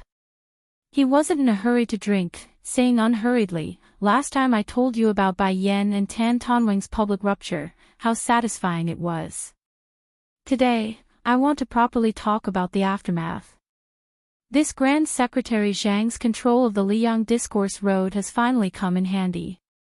With a gotcha sound, this blade suddenly fell down in the imperial court. Although no one died, it made those who had the qualifications to enter the imperial court lose 2 noble titles, as well as 16 official hats. "Su Qi, don't you think it's amazing?" Su Qi laughed softly and said, "Amazing." It was indeed an extremely tyrannical counterattack. It doesn't lose to Qin Jibao's plum wine. Zhua Jing originally wanted to answer his own question, but after being interrupted, he subconsciously wanted to glare. However, he quickly restrained himself. The person sitting in front of him was, after all, an official of the same rank as him. He took a slow sip and brewed his emotions before continuing. "The officials in the court are dejected and anxious. However, this is not important. Soon, there will be a light at the end of the tunnel. That Bai Yan intends to open up the Lotus Seed River to deal with the flood in Guangling." The Minister of Works, who is known for his silent meditation, wrote a letter for the first time, stating the pros and cons in a clear and organized manner. He actually did his best to refute the Grand Secretary. "The way I see it, there are 2 emperors in this dynasty. No matter how the man and the cat died, they are dead in the end. This purple-beard duke, who still holds the title of Grand Secretary, is also on the verge of collapse." Speaking of this, Zhua Jing, who was most likely to take over the position of county magistrate, also sighed endlessly. Since he was a scholar, no matter how much he criticized Bai Yan, how could he not yearn for him in his heart? If one didn't reach the martial emperor's city, one wouldn't be considered a hero. If one didn't recognize Bai Yan as a scholar, how could he be an official? Zhua Jing took a sip of wine and clicked his tongue. In the end, he heard a question that spoiled the mood. "Sir Zhua, Grand Secretary Zhang is too far away from me. I am more curious about the current Jianghu." Zhua Jing couldn't help but think, "Who do you think you are, Su Qi? Forget about Bai Yan, even Great Peace City is thousands of miles away from you. As for Jianghu, how much closer can you be?" However, despite his disdain, Zhua Jing still had a smile on his face after drinking the good wine that Su Qi had treated him to. He slowly said, "Jianghu. I have heard of it. Although I didn't pay much attention to it, since you asked, there is no harm in telling you a few words. It just so happens that the situation in the court has changed. The 3 reviews of the world have spread from Guangling Taoism. Let's not talk about the reviews of generals, they are all expected figures. Only this court's Yi Mao Chen and Beimang's Dong Zhua have some new ideas. Just the review you asked about is really a big deal that hasn't been seen in 100 years. From 10 people to 15. Su Qi laughed and said, "With so many people, isn't it a bit worthless?" Zhua Jing sneered and said, "Worthless. This time, it's more valuable than the previous reviews. In the past, when there were 10 people in Liyang, as well as when Beimang overstepped its authority and published a review, they didn't include people from the 3 religions. They didn't dare touch places like Martial Emperor's City and the Wu family sword tomb. This time, the 15 people in the review are the real top masters in the world." Su Qi lowered his head and drank a mouthful of wine. Then, he squinted his eyes and smiled. Zhua Jing glanced at the young registrar across the table. The ordinary-looking deputy left district magistrate couldn't help but feel a little resentful. This general's son was born with an appearance that could easily abduct women. At some point, the young owner of the restaurant also came over. He didn't know that he had brought a pot of green ant wine, which couldn't be sold for more than a few copper coins. He just sat there and didn't drink. Sui Jing was annoyed. He didn't want to waste his saliva, but he couldn't endure the desire in the shabby young owner's eyes. The corner of Sui Jing's mouth twitched.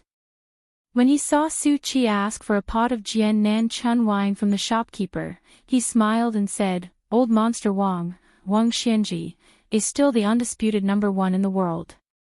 No one can shake his position. Even the peach blossom sword god, Dong Tai, who returned from a visit to Immortality and overturned the South Sea with his sword, can only obediently accept the second place."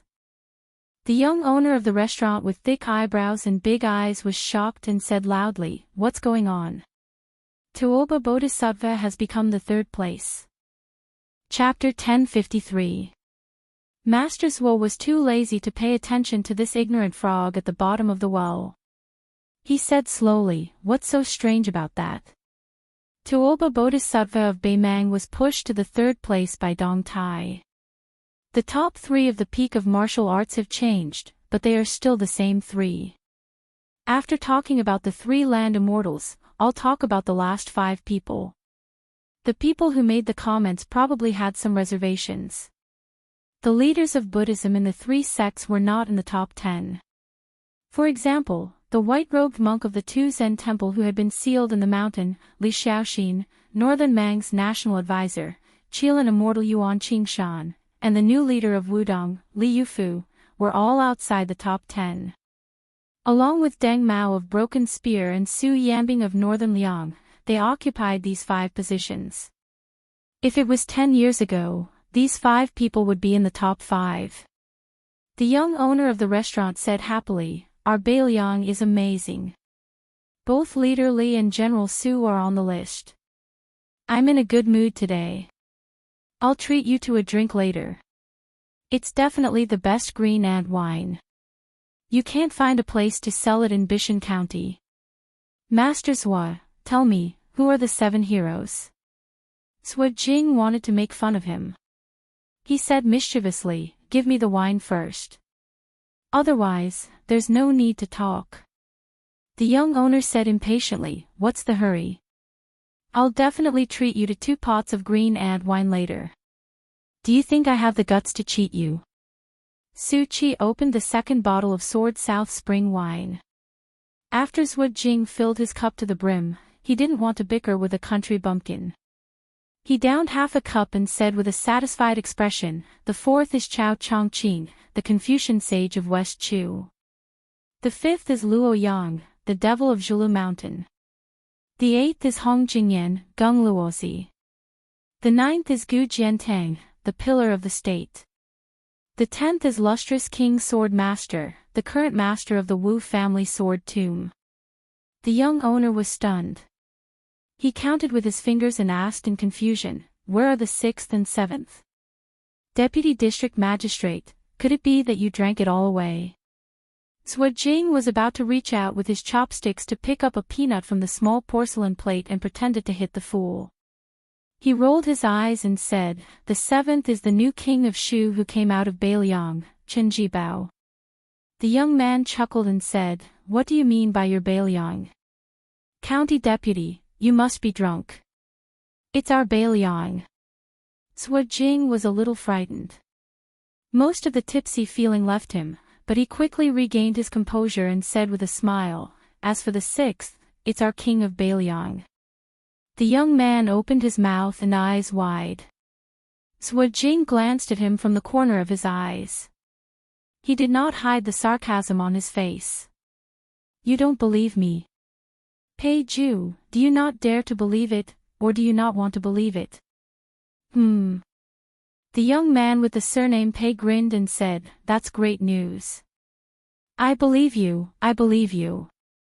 If you don't believe me, I'll have the same surname as you, Deputy District Magistrate Zhuo."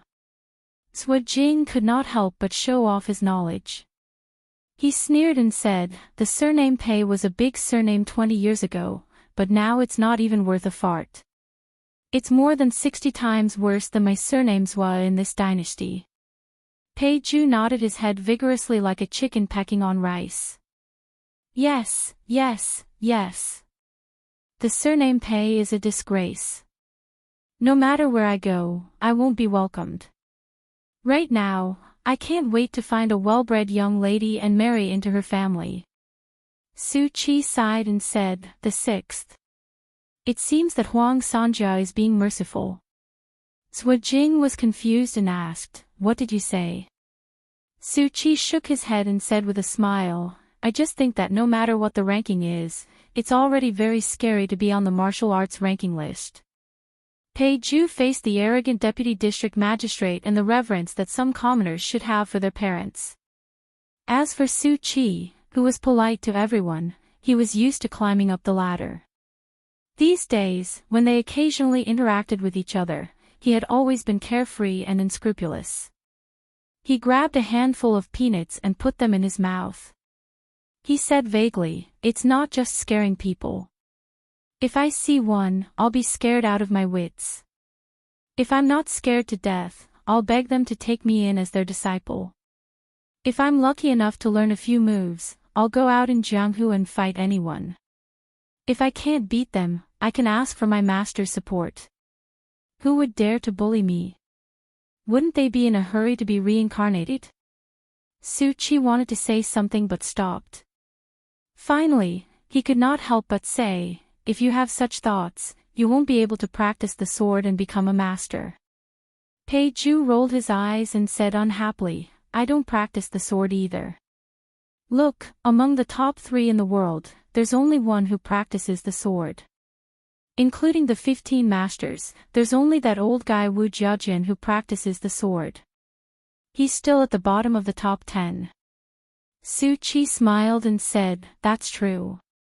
Pei Ju's eyes suddenly lit up. He stared at the knowledgeable district magistrate and asked impatiently, what about the rouge ranking? Who are the beauties? Sui Jing was a man after all. He smiled and took a sip of wine. After a while, he said, the rouge ranking hasn't changed much. It's just that the Princess Jing and Pei Nanwei, who died for love, is missing. There's an additional West Chu's fallen princess, Jiang Si. Pei Ju thought for a while and said, I know this one. She can ride a sword through the 18 gates of the imperial city. Who would dare to marry her in the future? What about our Wulin chief, Mount Huishanzi? Didn't they say that she's also a beauty who brings disaster to the country? Sui Jing laughed in a low voice and said, no one dares to marry the West Chu princess, but no one dares to touch the mistress of Great Meadow. You have to understand that although Xianyuan Qingfeng wasn't ranked among the 15, he was singled out along with Nangong Push. He said that the former was only 1 level away and the latter was only 1 level away. They both have the potential to reach the top of the Wulin world as women. It's just a matter of who's a step faster. Whoever's a step slower will fall behind and it'll be difficult for them to stand side by side. In my opinion, this old fox who wrote the ranking is also full of evil tricks. He wants nothing more than for the 2 beauties to fight. Little brat of the Pei family, let me ask you, let's not talk about those unattainable people. Let's talk about how you know 2 beautiful ladies on the street, but you can't eat them. Would you be happy to see them fight on the street? Pei Ju only cared about laughing. The answer was self-evident. Since there was free wine to drink, Sui Jing talked more. Afterwards, he told the 2 ignorant young men about many new things in Jianghu. For example, Dongyue's sword pool's Song Nianqing died for no reason, and Shishan Spring Cottage's swordsmanship master Xielingzhen also died mysteriously. These sects had lost their pillars and their status in Jianghu plummeted. They were no longer at the top of the Jianghu world. They were far behind the Wu family's sword tomb in Longhu Mountain, and could only be ranked among the top 10 sects with many new rising sections. Beiliang was indeed the big winner this time. In this evaluation of Liang being Liang, Beimang being Beimang, there was another fish dragon gang that no one had heard of before. Although they were ranked last, so what if they were ranked 10th? When they went out and announced their name, they would always claim that the fish dragon gang was one of the top 10 sects in Liang. They wouldn't rashly say that they were ranked 10th. When the county deputy was talking about this, Pei Ju was already thinking about whether he should go to Lingzhou to join the fish dragon gang. After chatting for a while, Pei Ju slapped his thigh and asked, "Mr. Zhua, why isn't that big devil cat on the list? Why is he ranked lower than others? He can't even get into the top 15. Zhua Jing didn't know whether to laugh or cry. He pointed at the young man who lived in a corner and could only look at the sky from the bottom of a well. "Are you stupid?" Bao Shuqi, the county magistrate of Bishan, laughed it off. Pei Ju suddenly covered his stomach and said that he was going to the toilet. Then he disappeared. After drinking the last cup of South Blade spring wine, Mr. Zhua suddenly realized that this silly boy was not really stupid. He was just playing tricks to avoid the 2 pots of green ant wine that they had agreed on. Zhua Jing smiled and got up to leave the table. Su Qi said that he wanted to stay for a while, so the county deputy walked out of the restaurant alone and muttered, "Stupid is stupid. The restaurant is here, where can he go? He can hide for a while, but he can't hide forever. I'm a 6th grade county deputy. Not to mention drinking 2 pots of your wine, I can even take half of your restaurant." After Zhua Jing left the restaurant, the young man immediately ran back to the table and sat down. He said with a smile, "Su Qi, don't you think this guy is stupid? He doesn't even understand the principle of being fickle. He has studied so much for nothing." Su Qi asked with a smile, "Is there any other principle to be particular about being fickle?" Pei Ju crossed his legs and picked up the bottle of South Blade spring wine. He raised his head and drank a few drops of wine from the bottom of the bottle. He wiped his mouth and said, "You must have studied less than me. A monkey performer gives a monkey 3 acorns in the morning and 4 acorns in the evening. If the monkey doesn't agree, the performer will say 4 acorns in the morning and 3 acorns in the evening. When I was young, I heard this joke in other people's ears and thought that the monkey was really smart. Wouldn't it be better to get 1 more acorns in the morning than anything else? Even if it could get 3 more acorns in the evening, it would be better to get it early. Besides, in our world, who doesn't talk nonsense when doing business? That's why I said that the monkey is smart, but the county deputy is stupid. I don't know how he became the county deputy. In my opinion, I'd rather be the county deputy." Su Qi looked out of the window and said calmly, "You're right. But in fact, sometimes you don't have to be so smart." Pei Ju spat and sneered, Su Qi, what you said is meaningless. If you don't be smart, how can you be successful? The wild dogs on the street know how to bite the poor beggars. Do you think it dares to bite me or the county deputy?" Su Qi walked out of the restaurant without saying anything. Walking on the street where there were few pedestrians, he raised his head and let the sunlight dazzle his eyes. He was indifferent.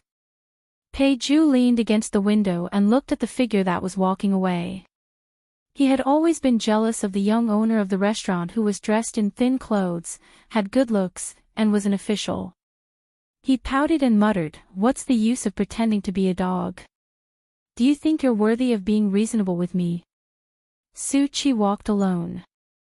"Hey, Vancouver. Your brother is already the 6th in the world in name. If one day in the future, I'm still alive and you're still alive, then, I'll take the initiative and add in the share that you don't want. It's not too much for the 2 of us to be the 1st in the world, right?" Chapter 1054. Translator, Trans and Editor. Trans and Su Qi didn't live in the back hall of the county office. County Magistrate Feng Guan had brought many books and servants with him, so they occupied many rooms. County Magistrate Bai Shank had also cleared out an extra room for practicing martial arts. He didn't stand on ceremony with anyone. If anyone was dissatisfied, they could come and ask for his saber. Therefore, Su Qi, as the registrar official, sensibly bought a small house outside the county office. It was only a few minutes away from the county office. The alley was secluded and deep. In the courtyard, there was a small well with fresh green grapevines. It was a quiet and pleasant place. When Su Qi returned to his house, a little girl with a golden hairpin on her head was lying on the mouth of the well. She didn't care if this posture was elegant or not. Su Fengnian took off his civil official uniform with a 6th-rank official patch and moved a small stool to sit beside the well.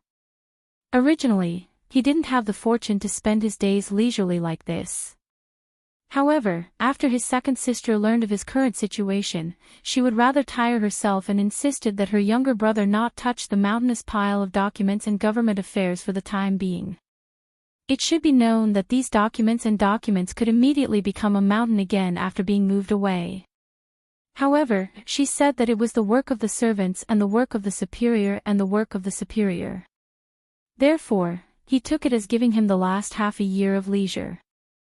Logically speaking, Su Qi had never won against her. All he could do was wait patiently for the next spring. At that time, even if he wanted to slack off, his second sister would pull him by the ear and bring him to the desk. In Bishan County of Yanji Commandery, this moderately sized registrar official was, of course, Su Qi, the son of a general. He had used this alias in Beimang and Liangjianghu. However, after the 1-year mourning period ended and he put on the clothes that the Golden Silk Weaving Bureau spent a lot of manpower and money to make, it was time for him to leave this place in Yuzhou. In Bishan County, other than a secret letter from home every half a day, no one would disturb his peace and quiet. Therefore, things like martial arts evaluations, rouge evaluations, generals evaluations, and so on could only be heard from deputy county magistrates Jing. His meager salary as the county magistrate was mostly spent on Jing's drinking. Without a doubt, Huang Sanja had once again deliberately stirred up a demonic wind. Among them, Mount Longhu was the biggest loser. A father and son Taoist masters had ascended together.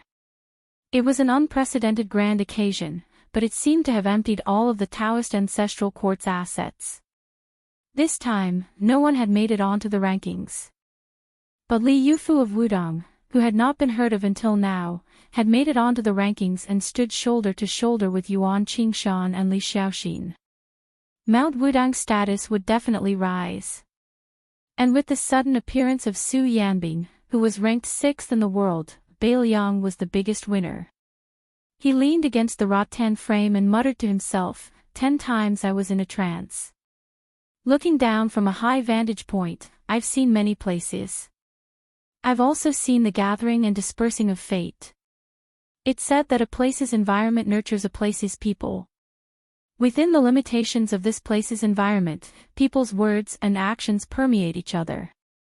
Therefore, this place's environment is different from that of another place's environment. The people of the two places write different articles. To exaggerate, with the Guangling River as the boundary between the north and the south, the people of the south and the people of the north are completely different. When I'm in a trance, I look at the big, and when I'm back, I look at the small. Now, when I look at the new Bai Liang, Zhou Jing, and the old Pei Ju, I look at their words and actions. In the end, their fates are mixed up and they all merge into Bai Liang's fate. Now, Bai Liang has Mount Wudong, a place of fate. But we have to wait until Li Yufu returns. After Jiang Ni and the old man with the sheepskin fur coat left, Mount Qingliang was replaced by the androgynous white fox's face and Huyan Guanyin. But whether these people are here or not, they follow the 4 words the heavens are clear. They can't be forced. Many of my old friends have really become dead. There are also some who will become ancient people one day. For example, Wang Xiaoping, who follows Lu Songtao, and Sui Xiegu, who for some reason still hasn't entered the martial arts rankings. There are also Miss Li Zi and the North and South monks, whose whereabouts are unknown. But speaking of which, most of the people who are related to me don't have good endings. He, who had been listening to Su Fengnian's nagging, raised her head and adjusted the slightly tilted golden hairpin. She said calmly, I should have died more than 10 years ago. Su Fengnian was amused. He asked curiously, since I'm your savior, why did you kill me? You showed mercy a few times, but there were also times when you really wanted to kill me. The young girl sat on the mouth of the well and looked at him. She blinked. Old Huang said that you lived so miserably. Dying in my hands is better than dying in someone else's hands. I think. Su Fengnian said helplessly, you think it makes sense. The young girl chuckled a few times. She was obviously happy. She suddenly seemed to have remembered something and disappeared in a flash. She left as soon as she said so, leaving Su Fengnian all alone in his room. Su Fengnian didn't know where she went, but he felt that she wouldn't show up for a while. Su Fengnian sighed and sat on the small bench in a daze. These days, he mostly went to the county yamen for roll call. After that, he didn't have anything to do. There were many things waiting to be done in Bishan County due to the replacement of the old and the new. It should have been the most difficult time in the county yamen, but the county magistrate Feng Guan was incomparably powerful and monopolized the power. Zhuo Jing had been fighting openly and secretly for power several times, but he had lost. He had nothing to do. It seemed that he wanted to seek some support from his backer. For the time being, he chose to rest and lie low, waiting to see how long Feng Guan could run rampant. Bai Shengguan's ambition didn't lie in one county or one county. He often went to the passes in Yanji County to relax and make friends with the commandant who had real power in Bailiang. In the present Bailiang County, not to mention the 14 new commandants, any commandant who held the commander's seal was already a very popular person. There were two reasons why Su Fengnian chose Bishan County as his base. First, the aftermath of the Yuzhou incident was still lingering. He had to keep an eye on the new provincial governor Hu Kuei and the Yuzhou general Huang Fujin to see if they could play the role of good cop. Second, Yinji County was close to the border. Su Fengnian was greatly disappointed by the number of soldiers in Yuzhou, and he didn't have much confidence in the Yuzhou border army. He wanted to go to the border to take a look when he had time. Third, he wanted to personally experience the new atmosphere in Bailiang's officialdom. He could see the big picture from a small clue. It was more accurate and comprehensive than hearsay or even spies' secret reports. Just like the current situation, the internal friction between Feng Guan and Zhuo Jing in Bishan County, and the discord between the county magistrate and the county magistrate had already made Su Fengnian worried. Su Fengnian looked at the sky and got up to go to the kitchen. He helplessly found that the rice jar was already empty. Although he was now no different from a Taoist priest in terms of fasting, and his mysterious realm was far beyond that, since ancient times, sages and virtuous men had always talked about cultivating Taoism and not immortality. Besides, in order to achieve immortality, what good would it do to cultivate oneself to an inhuman state before becoming an immortal? During this period of time, Su Fengnian didn't forget to eat, drink, or sleep. He went to the table and took a bag of silver, intending to go out and buy a bag of rice. Perhaps it was because Bishan County was barren and unruly, the local tyrannical families didn't treat these newly appointed officials well. The families headed by the Zhu family even closed their doors and refused to see any guests. They were determined to draw a clear line between themselves and these new officials. Chapter 1055. Just as Su Fengnian was about to leave, a young man rushed into the small courtyard, carrying a bag of rice on his shoulder. Su Fengnian did not stand on ceremony with him, accepting the bag of rice with a smile and pouring it into the rice vat. The young man beside him was surnamed Zhu, and his name was Xingli. They had gotten to know each other through drinking. He was a local born and raised in Bishan County, and he claimed to be a poor son of a small family that had been rejected by a wealthy family in Yanji County. How could Su Fingnian not have guessed that he was a true descendant of the Zhu family? However, since Zhu Xingli was unwilling to admit it, he did not expose him. Zhu Xingli had a free and easy temperament, and was one of the few righteous sons of a large family. It was probably because of his Beiliang's knight-errant nature that he did not mix well with the other sons in Bishan County. Instead, there were many disputes. A few years ago, because of an incident that implicated his family, he had gotten into a heated argument with the previous county magistrate. One must know that the county magistrate was not an official. The county magistrate's position was not high, but it was the local emperor under the provincial governor. To be able to sit in this position, one must have a background that was not to be underestimated, and one must also have an extraordinary knowledge of officialdom. It was easy for him to cause the downfall of the commoners. Zhu Xingli dared to provoke the county magistrate because he himself did not understand the ways of the world. Moreover, the Zhu family in Bishan County did indeed have a deep foundation. If the head of the Zhu family really spoke, not only the county magistrate, even the governor of Yanji County, Hong Shandong, would have to obediently keep quiet. It was only because the Zhu family had retired in recent years that the monkeys in Bishan County were able to become kings. Zhu Xingli was a guy who liked to nag. At this time, he was laughing at how Su Qi's position as a registrar was too shabby. He couldn't get anything out of it, and it would be hard for him to not be filthy rich. He even said that Su Qi's family must have used up all their savings to donate such a lousy position.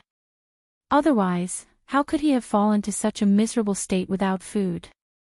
Su Fingnian didn't refute him. He just smiled and reminded this guy not to expose others' shortcomings in front of a dwarf. Zhu Xingli laughed loudly, but didn't continue to nag about Su Qi's dire situation. Su Fingnian took out a pot of green ant wine. The two of them sat under the grape trellis, each holding a large white porcelain bowl. The sun in Beiliang was particularly vicious. Summer had just begun, but it was already as unbearably hot as Jiangnan. The good thing about it was that as long as they stayed in the shade, the wind would cool them down. With a bowl of green ant wine for each of them, the two of them were even more carefree than immortals. Su Fingnian drank a mouthful of wine, squinted his eyes and smiled drunkenly. He asked, "Today, there are real shortages everywhere in Yuzhou. Why don't you tell your elders to find a loophole? Make up your mind and take out a few hundred taels of silver to find a backdoor.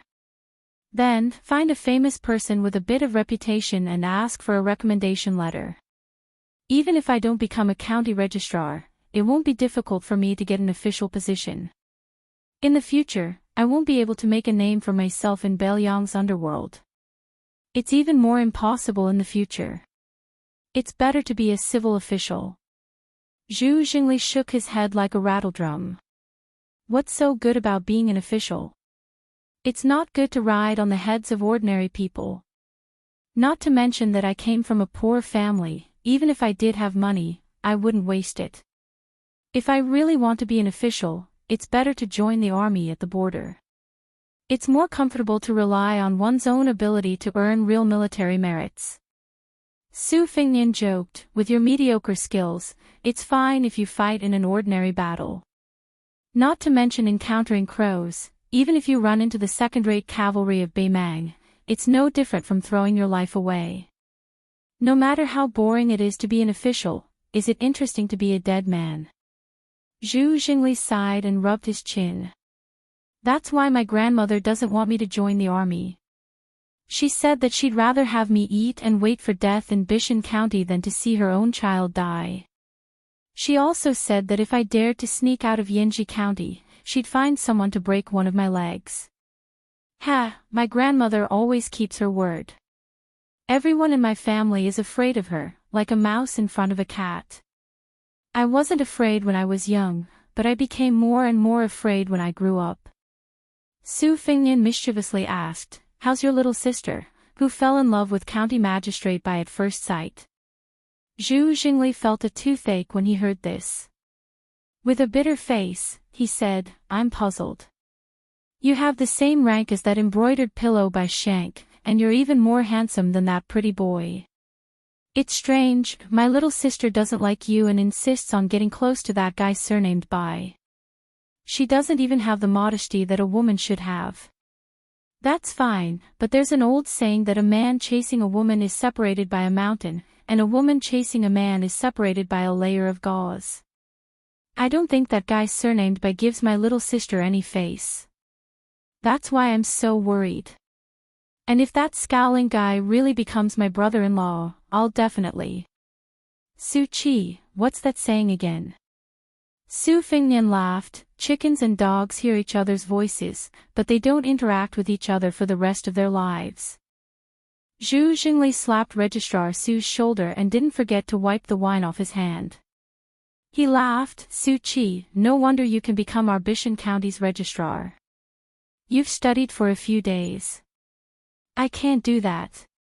Once I touch a book, I faint and want to sleep. If I were to practice martial arts, I wouldn't have a problem even if I didn't rest for a few days and nights. But my grandmother wouldn't let me practice martial arts no matter what. Sigh, brother, I'm just a waste of my talent. Su Fingnian smiled and said bluntly, your talent is average and can't be much better. I'm only telling you the truth because we're friends. Zhu Jingli didn't get angry.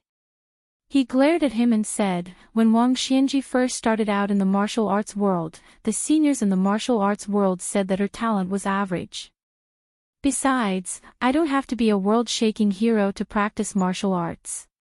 It's fine if I can beat up a few bullies in the village. Su Fingnian nodded. Zhu Jingli finished a bowl of wine and shook the wine pot. There was about half a bowl left. He put it down and said that he had snuck out from home to get some fresh air. He still had to go back and deal with the books of the saints. If his grandmother found out, he would be crippled the next time they met. Su Fingnian didn't send him off. He laughed, remember to bring wine the next time you visit. Zhu Jingli, who had jogged away, turned around and raised his middle finger. Su Fingnian smiled and poured himself another half bowl of wine. He sat alone under the grape trellis. The breeze caressed his face and he was in a good mood. Before he finished drinking the green ant in his bowl, he put the bowl on the bamboo chair and stood up to welcome the guest. A white-haired old woman slowly walked into the courtyard with a walking stick. She was stunned when she saw Su Fingnian. She sat down in front of Su Fingnian.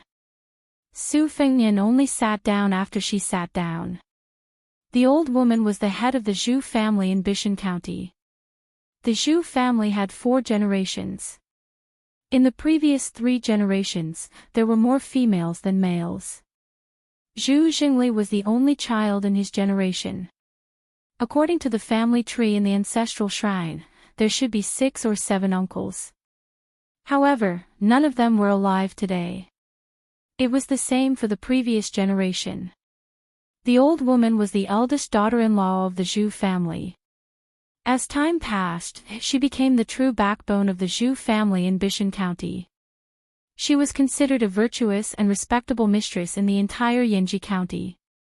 It was said that when the Su family took over Beiliang, General Su Shao and Princess Consort Wu Su had stayed in the Zhu family. Just based on this, who would dare to belittle the Zhu family in Yuzhou, let alone Yanji County? Moreover, the 12 men of the Zhu family of 2 generations had all died at the border in the past 20 years. The old woman was slightly lost in thought. She looked at Su Fingnian and said softly, "You really look like him." Su Fingnian wanted to say something but stopped. The old woman waved her hand. She leaned on her walking stick with both hands and looked at the door of the courtyard. She said, "At first, I wanted to see the Registrar General who could make my grandson call him brother. After seeing him, I understood. Back then, when the head of the Zhu family met the general, it was more or less the same situation. The general didn't put on airs. My husband wanted nothing more than to repay him with his life. He was clumsy and didn't say much, but he did." Su Fingnian said in a low voice, "This old man, please don't worry. I definitely won't let Zhu Jingli follow in his ancestors' footsteps. This time, I took root in Bishan County and didn't even dare to visit the Zhu family. It was a coincidence that I met Zhu Jingli. In the future, when I leave, it's likely that we won't meet again. I hope this old man won't worry. The old woman grunted and didn't say anything else. The old woman sat quietly for the time it took for a stick of incense to burn. She slowly stood up. Su Fingnian stood up and walked her to the door. The old woman suddenly asked, "Can you really defend it?" Su Fingnian replied calmly, "If we can't, I'll have to trouble this old man to tell Zhu Jingli that Su Qi ran to the Central Plains to become an official." The old woman reached out her trembling hand and touched Su Fingnian's head. The old woman slowly walked towards the carriage that was parked at the corner of the alley. Before she got on the carriage, she saw the young man at the door silently watching her leave. She murmured, "So similar."